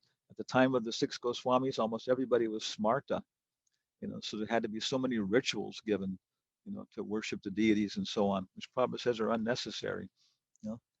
But now he's relating it to the scientist, and we should be able to deal with these things and explain, you know, how it's not just a little chemical cleanup. Some young man and a young woman are engaged in activities, and she says, "Oh my God, I'm pregnant," and he says, "Oh, here's $100. Take care of your little problem." You know, but it's not a little problem. Sometimes you may deal with people like this, and I've dealt with them. One girl was coming to our temple in San Francisco, and she was a high school girl. She was inner city, and she's talking to the girls, and after a while she became confidential, helping with them. And at 17 years old, she'd already had 3 abortions. You know? And she said, "Well, I don't care," but you could see she cared a lot. Basically, her life was ruined, and at heart she knew it, you know. But she's an innocent person caught up in this scientific philosophy. And all the scientific philosophy is telling you, "Oh, don't worry, it's just like a disease or a virus, you know, get $100 and take care of it." You know? So very, very, you know, strong purports in this area. Without my husband, I cannot live for a moment. You know? If you want to eat my husband, it would be better to eat me first. Without my husband, I'm as dead as a good body. Purport. So these are wonderful purports for our book on Sri Dharma. Who's ever going to do this book? You know, the prayers by the wife of the Brahmana to Saudas. Okay. So Sri Dharma, very controversial point. You know, she says, Prabhupada says in Vedic culture, there is a system known as sati or sahamarga, in which a woman dies along with the husband. And Prabhupada says, a woman without a man is a dead body. So we can go up and show it these women's rights movements, and with this slogan, a woman without a husband is like a dead body. And probably we would become dead bodies very quickly. The strongest place of feminism that I know in the entire world is Chile, Santiago. It goes from militant women in crowds with football helmets on, and motorcycle helmets on, starting fires and beating people, up to the level of very intellectual, very cultured ladies, like Simone de Beauvoir or people like that, who have very intelligent arguments, and they're quite willing to discuss things with you intellectually, And of course, they're the leaders and ideals for the militants, girls. So Prabhupada didn't have to face this as much as we're facing it now. So I think it's very important to study these prayers and the attitude in Prabhupada comments here. What is our position? What does Prabhupada say actually? And then we have to adapt this into the modern world. Okay. So I mentioned Parasara's Dharma Shastra. There's a lot of things on Sri Dharma there, which I could also mention later if you want to know more about it. Okay. Men must show proper example, or women and their followers will not be able to understand. Okay. This is the fact too, is that women should act like this, but we say, ladies are less intellectual, in generally speaking. They need an example usually. That's studied by that. Okay, so how can you criticize them then if they're starting to form their own organizations to protect themselves? It was quite understandable. Okay, if nobody's protecting you, do that. Form organizations of women. Get control of salaries and things like that to give yourself a decent life. But so they can see that it's a better deal if they are protected by men, but then the men have to set the proper example. Okay, so Sri Dharma here, which is external. Being condemned by the curse of Vishishta, Shodasha devoured the Brahmana exactly as a tiger eats its prey. Even though the Brahmana's wife spoke so pitiably, Shodash was unmoved by her lamentation. Oh my goodness. Okay. And I have down here that Rakshasas are trolls, I think maybe, and Gandharva probably says that Gandharvas are fairies. Okay. You can also maybe discuss how tigers eat their prey. I know something about that too. Purport. This is an example of destiny. This is a very, very nice word for introducing the concept of karma into our industrialized society. Because this people, destiny is karma, they say, well, karma, I don't believe in karma. You can do what you want to do. I'm a karma mimamsa philosopher. Arnold Schwarzenegger, the weightlifter, was a karma mimamsa philosopher, but I think in his old age, he's actually changing his views a little bit. His idea was that whatever you wanted to do, you could do it. And you could accomplish it by effort. Even if there is a God, he will just give you the results of your karma. That's all he does. So destiny is a very nice word. It's a very nice concept, and there's a lot of resources in our Western culture, modern society, to introduce this idea, and people will accept it. I can give some of those examples if you want. King Sodas was condemned by the curse of Vishishta. Okay, and therefore, even though he was well qualified, he could not restrain himself. Okay, yeah. So it happens to devotees, because we're not pure devotees. We're also being impulsed by our karma. Somebody from South India has a hard time. I know one my disciples asked for it. It was a long time. Very nice devotee from South India, but he would stop eating garlic, and then after a month, 2 months, even 3 months, he's back at it again. And he was saying he knew this was not permissible. So finally, then he finally conquered his garlic attachment. Somebody else may have a grosser attachment, but what's the difference? It's all kind of karma to some degree. So these anartas, anarta nivritti, they're all gone then? No, they're not all gone then. Yeah, some of them will remain all the way until Bhava. I think it's mentioned someplace else. In Anarta nivritti, you can wash the gold, very, very sanitary. There's no coronavirus on the gold. Wash it like anything. Okay, but they're discolorations. What are those discolorations? There are different kinds of oxides and alloys. And only when you bring the gold to boiling, you can boil them off. So only in Bhava Bhakti are we really going to get free from all of our attachments. One of our disciples, Lakshmanagra Jadas in Peru, maybe he's listening right now. Also, they're broadcasting, I think, this in Spanish also, or not in Spanish, but our devotees from South America. Well, welcome. Yeah, anybody else who's hearing this in the future, even if we're dead in the future, we hope this is of some benefit. So he said he was a monk. He was a Catholic monk, and he went through the different stages. And they had a spiritual master, they called him that, guiding them. So he said one of the young monks was very agitated sexually, desires coming. So one time he asked the old monk, Catholic monk, we're all celibate, do these sexual desires ever go away? And the old Catholic monk looked at him and said very seriously, he said, yes, 10 minutes after you die. So Prabhupada said exactly the same thing. Some of these desires are going to be there until the very end because of the birth we've taken. But if we engage in devotional service, we can tolerate them. They won't influence us. I'm in the material world. This is a good reminder of what this nasty place is. Okay, thank you. But we'll be able to go on with our service. Okay, that's destiny. Okay. What else happened here? Oh yeah, Ekashmadas. Okay. Ashmaka. Yeah.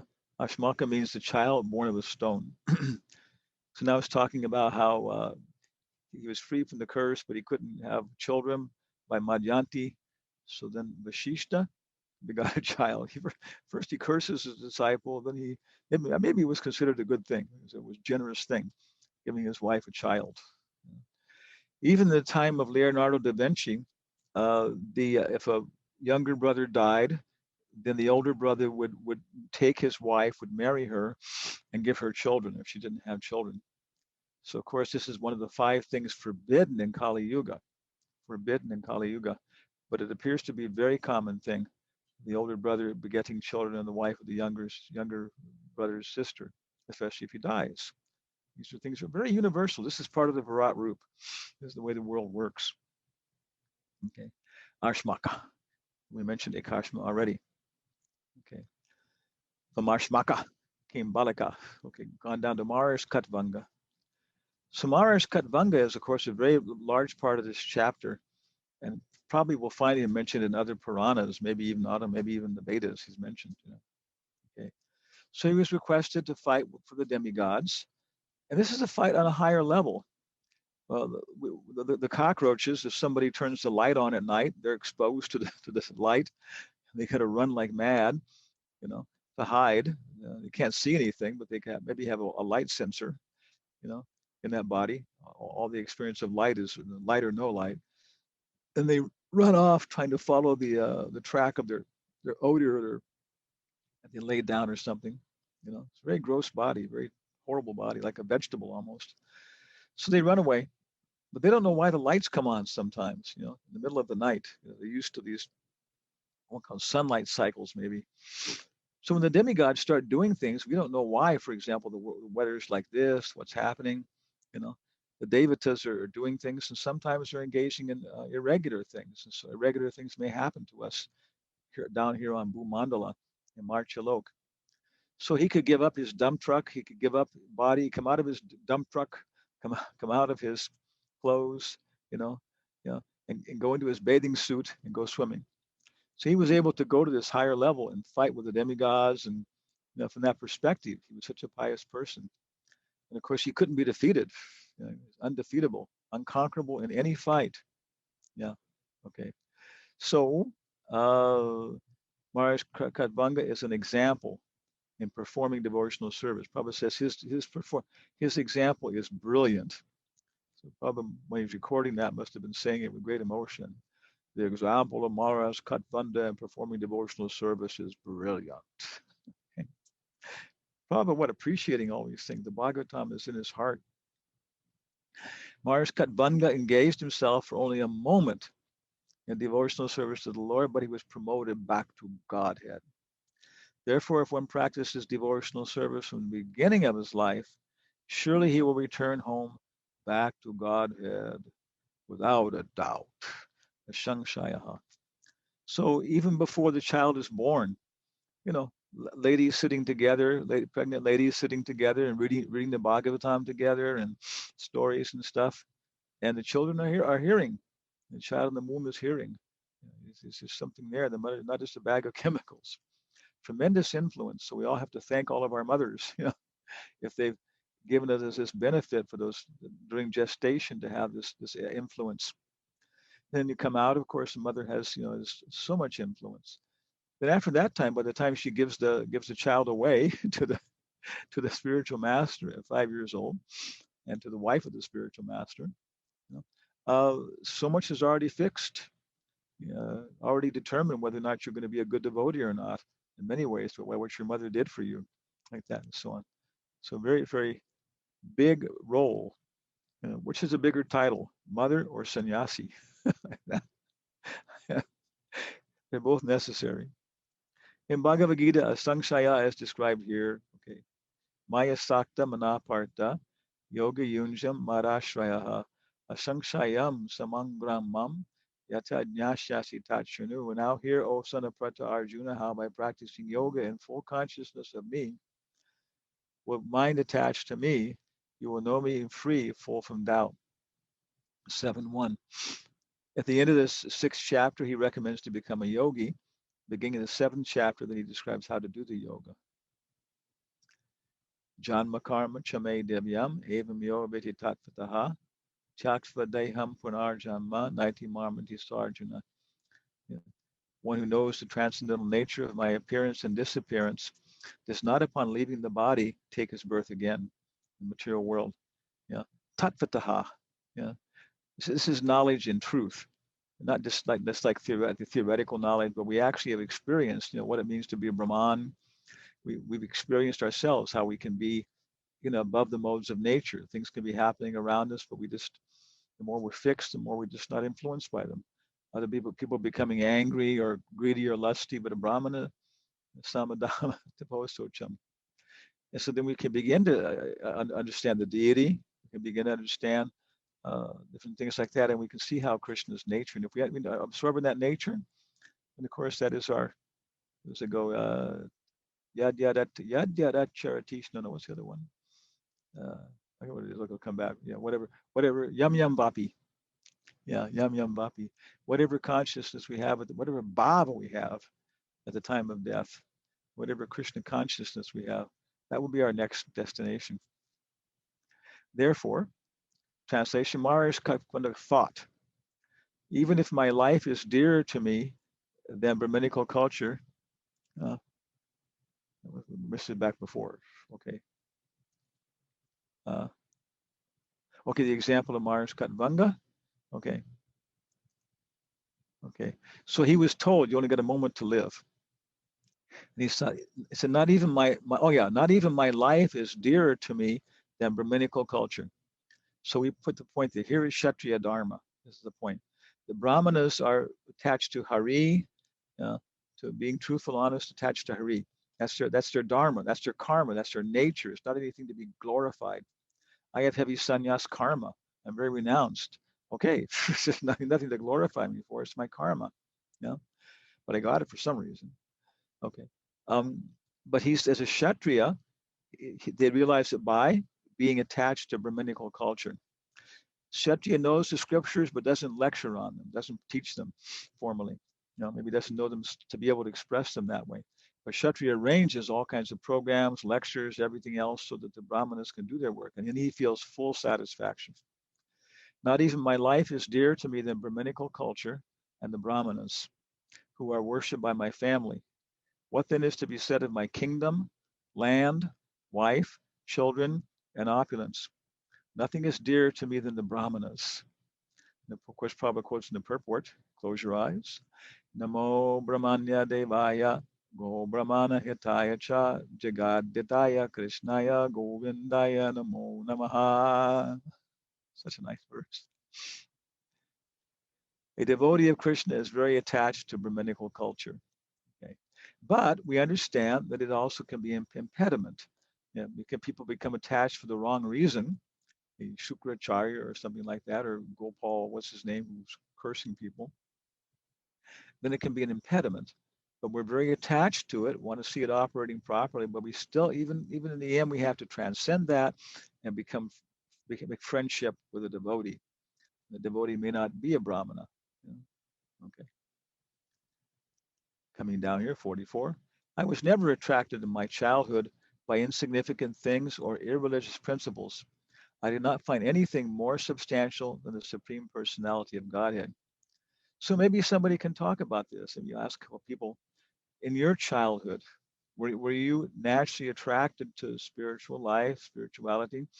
Were you kind of restrained in the activities of the people around you?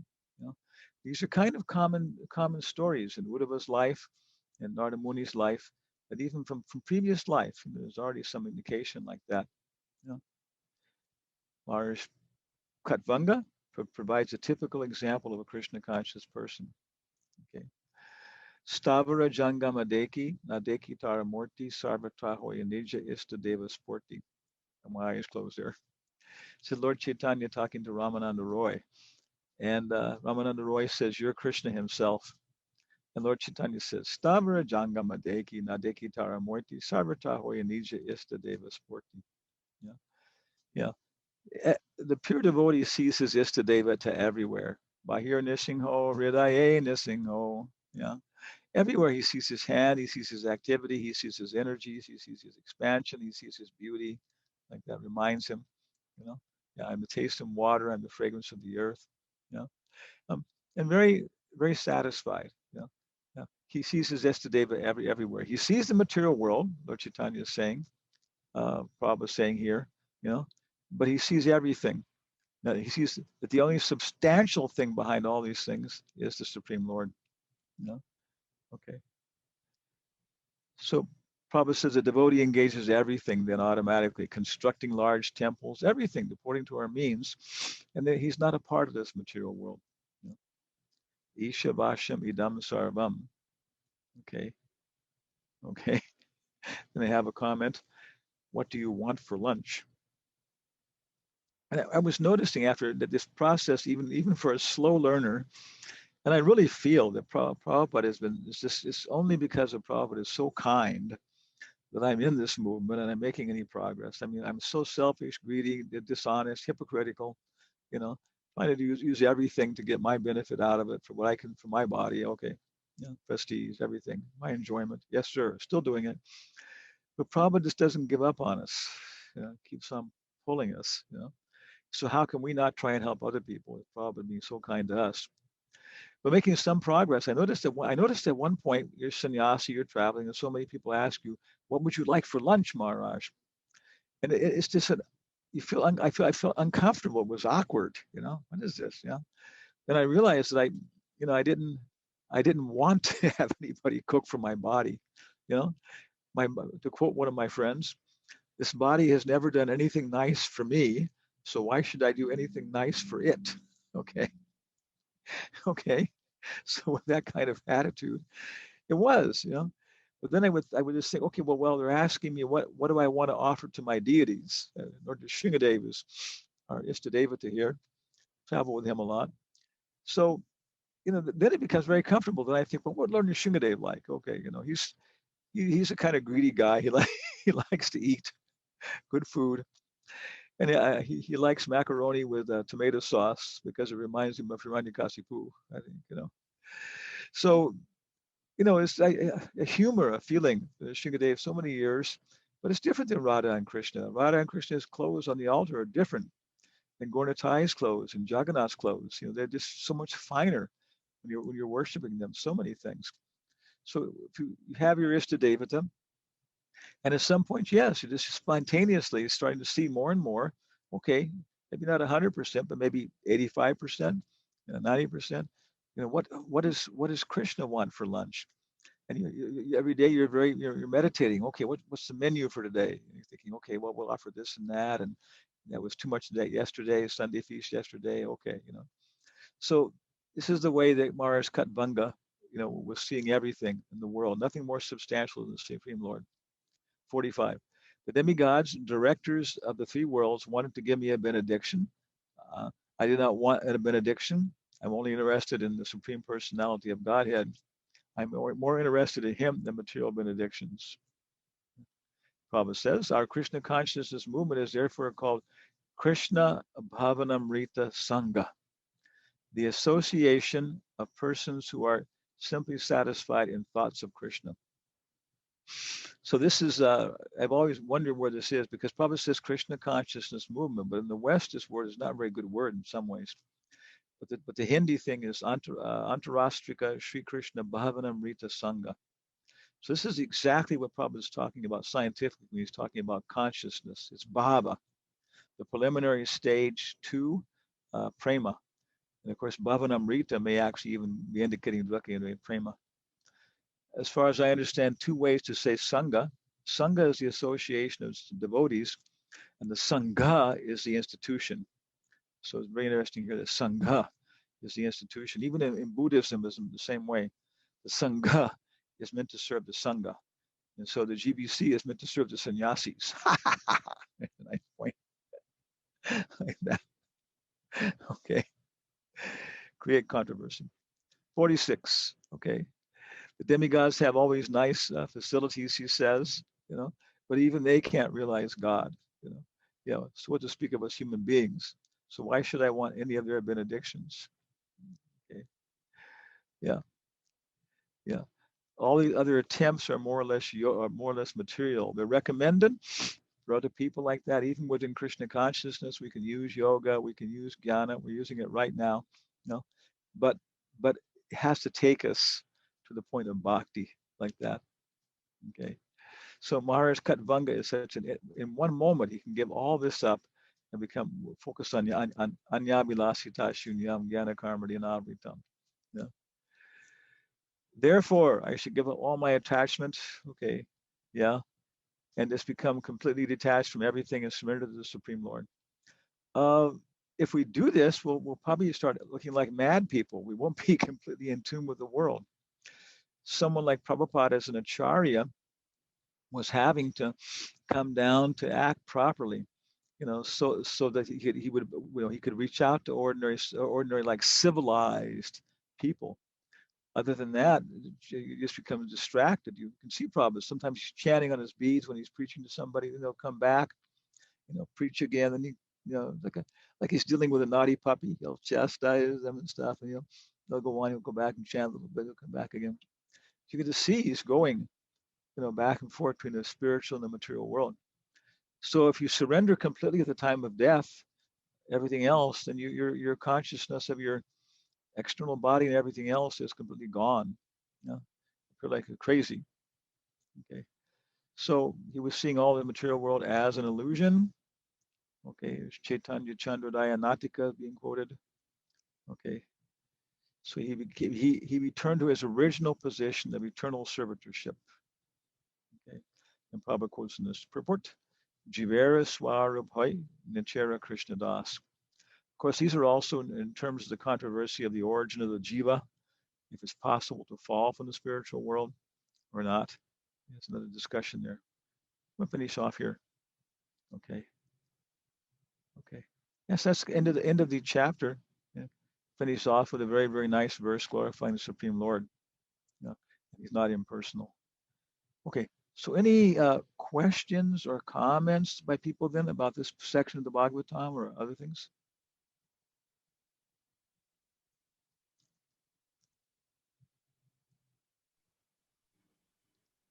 Hare Krishna Maharaj, pranams to you. Hare Krishna, pranams to you. Pranam Krishna Das here from Middle East in UAE. Okay.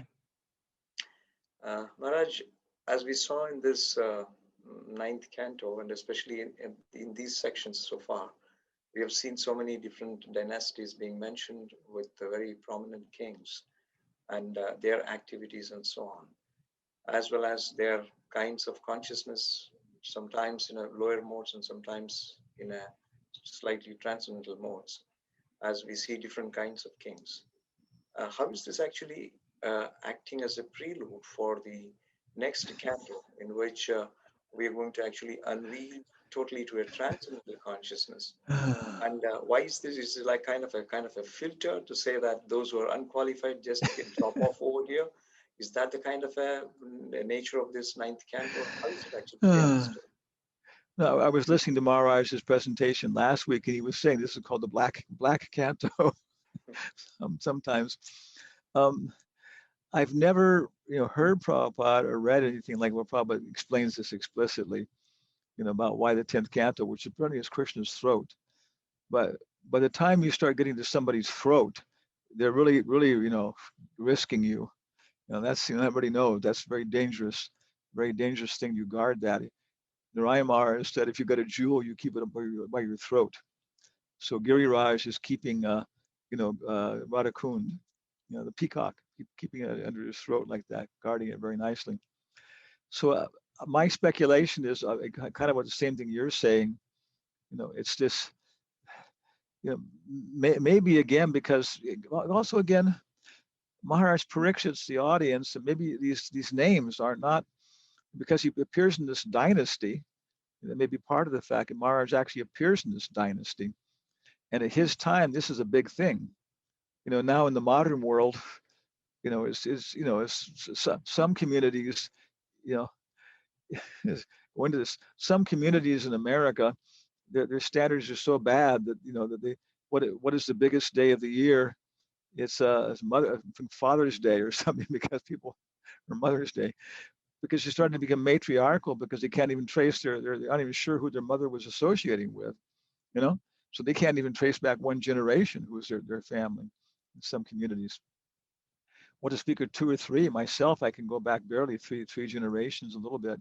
My mother was a little bit more into it, but other communities, this is a very serious thing. You're coming down through a line, and maybe an Indian family, what's his name, Ravi, Rasaraj Das. Rasaraj Das from the Bhakti-Vedanta Institute. We had many years association. And he was coming from Sri Vaishnava family. One of his cousins was Pujari for the Ramanuja's body there in South India. And he said when he was growing up, his friends wanted to get into these new things. They were watching cowboy movies in English and all these kind of things, He says some of his friends started drinking alcohol, then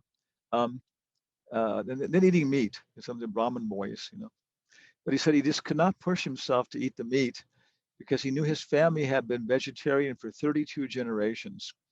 They could claim that we have been vegetarian for 32 generations at least, And so he knew if he ate meat, it'd be the end of it. He would be just destroying this 32 generation long tradition like that, And maybe knowing that some stories about different people, what our family did, and so forth, so on. So that's one suggestion. I would say that maybe that because Maharaj Parikshit is participating in this, and I have a suspicion he's heard all this before he ever heard it from Sukadeva Goswami, And when Sukadeva Goswami is going down through it, Maharaj Parikshit is going, yes, yes, yes, yes. Mm-hmm. Oh, yes, really? So that's one aspect of it. And he's only asked for, the descendants of Vaivasvata Manu, just like he asked for the descendants of Swayambhuva Manu. And he was given those, and he heard the Krishna consciousness in terms of them. And it's only because he asks another question that we expand out on Krishna and Balaram and get the 10th canto. Other than that, maybe Sukadeva Goswami is just going to pass over it. It's like you click on the computer, you click on this plus sign. so Maharaj Parikshit says, wait a second, what about, so 89 chapters open out, you click it again, and we go back afterwards to the descendants afterwards, like that. So that's the only perspective that I can give. And that maybe by this time it's understood that you're understanding all these people in terms of Krishna consciousness. That these are, when Vashishta is cursing somebody, you've got to understand that these are the final anarthas that we're going to have in our heart. Hansaduta told us, the Prabhupada said, every single psychological circumstance you can encounter in Srimad Bhagavatam. So go through it, you may find out, as you're reading about Vashishta, you may say, yep, that's, I got some Vashishta in me. I'm really pure. I'm very powerful. People, want me to do sacrifice. People always want me to lead the kirtan, give the classes, But hey, I become angry if my honor is insulted and this and that. And I like having good dakshi, So we relate to Vashishta. And with the very, very last, we're seeing it how it is. And then maybe 9th canto, we all these elevated personalities. We're finally seeing how they all are, understanding them, understanding the problems, and then we're ready like that. So it's almost what you said, but I don't know any specifically any more than that. Yeah.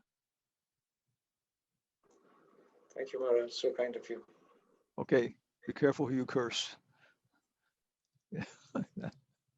Yes. So. Hare Krishna. Hare Krishna, can I ask a question? Yes, Ananta Gaur Sundar Das. Maharaj, in the beginning of the second canto, we find Sukdev Goswami encouraging Parikshit Maharaj by telling that Khattak Maharaj. You're going to have to pretend like you're talking on a 1970 Indian telephone, long distance. If you separate your words more like separately and stuff. I'm losing my hearing from 73 years old, and also the connection is not so intense. So if you can talk very clearly, sir, then I can understand what you are saying, each word. Yes, Maharaj.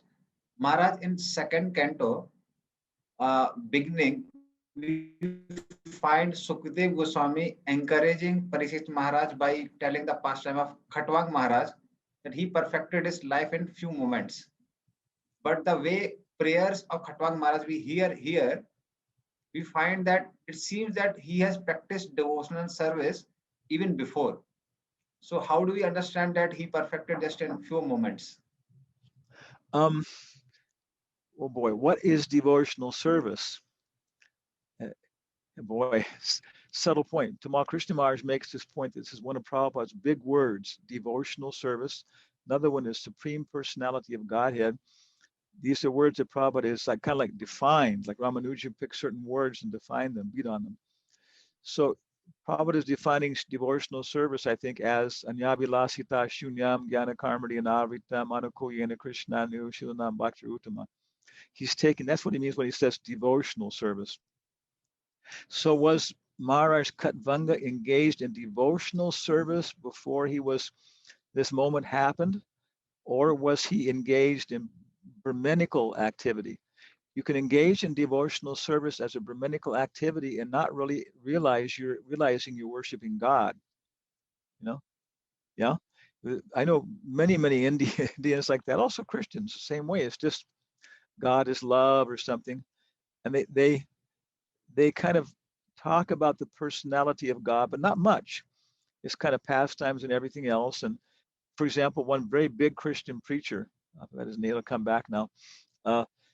He has 10,000 people in his church, and over maybe like 30 years, 40 years, he's spun off 32 more churches. And this is a Maha-acharya guy. And Vaisheshika recommends reading his book called The Purpose-Driven Church, which is just incredible about how to organize churches and everything else. And to a large degree, their idea is that God is pleased when you do your civil duty for him. This is the Tattvavadis, no? If you're a brahmachari, then you should be a good brahmachari, and that pleases God. That's devotional service. If you're a wife, you should be a good wife. If you're a policeman, you should be a good policeman and do it for God. So that's one level where they understand that God, is satisfied by, and Lord Chaitanya rejects this, no? With Ramananda Roy. Okay, take sannyas. This is your service. Okay. So I would say that's probably what's it, the Maharaj Khatvanga. As Krishna's lining everything up, and finally he gets him in the right position, and bong, he got him. He got him at the last moment of his life. He'd have right or wrong, everybody said, "Oh, we're going to miss him." And Krishna says, "No, wait a second, I'm ready." Okay. So he caught him at just the right consciousness, just the right moment, and he realized everything. And before he could slip off the table, Krishna got him. So that's what I would suggest. Yeah. Krishna's a very tricky pool player. Yes. Yeah. Thank you, Maharaj. Thank you. Om Namo Bhagavate. Yeah, one last question. Okay, so tomorrow, we're doing pretty well on schedule here, which satisfies my German mentality. My grandfather was immigrated from Germany. So then tomorrow, we can start pastimes of Ramachandra. and I should finish it off and get it off to you, so everybody can have it. Same way, doing it the same way, going through and highlighting and taking your notes. If you have any questions or comments, so maybe the same way we can go through each part, and after each section we can ask questions and stuff, like that. I was supposed to have one question here. I forgot what it was. Anyway, so thank you all very much. Hare Krishna. Hare Krishna.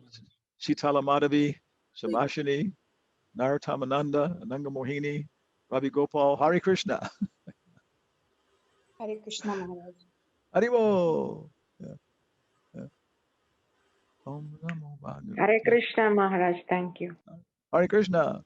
Okay. Thank you, Maharaj. Hanumat Prashak Swami Maharaj ki jai.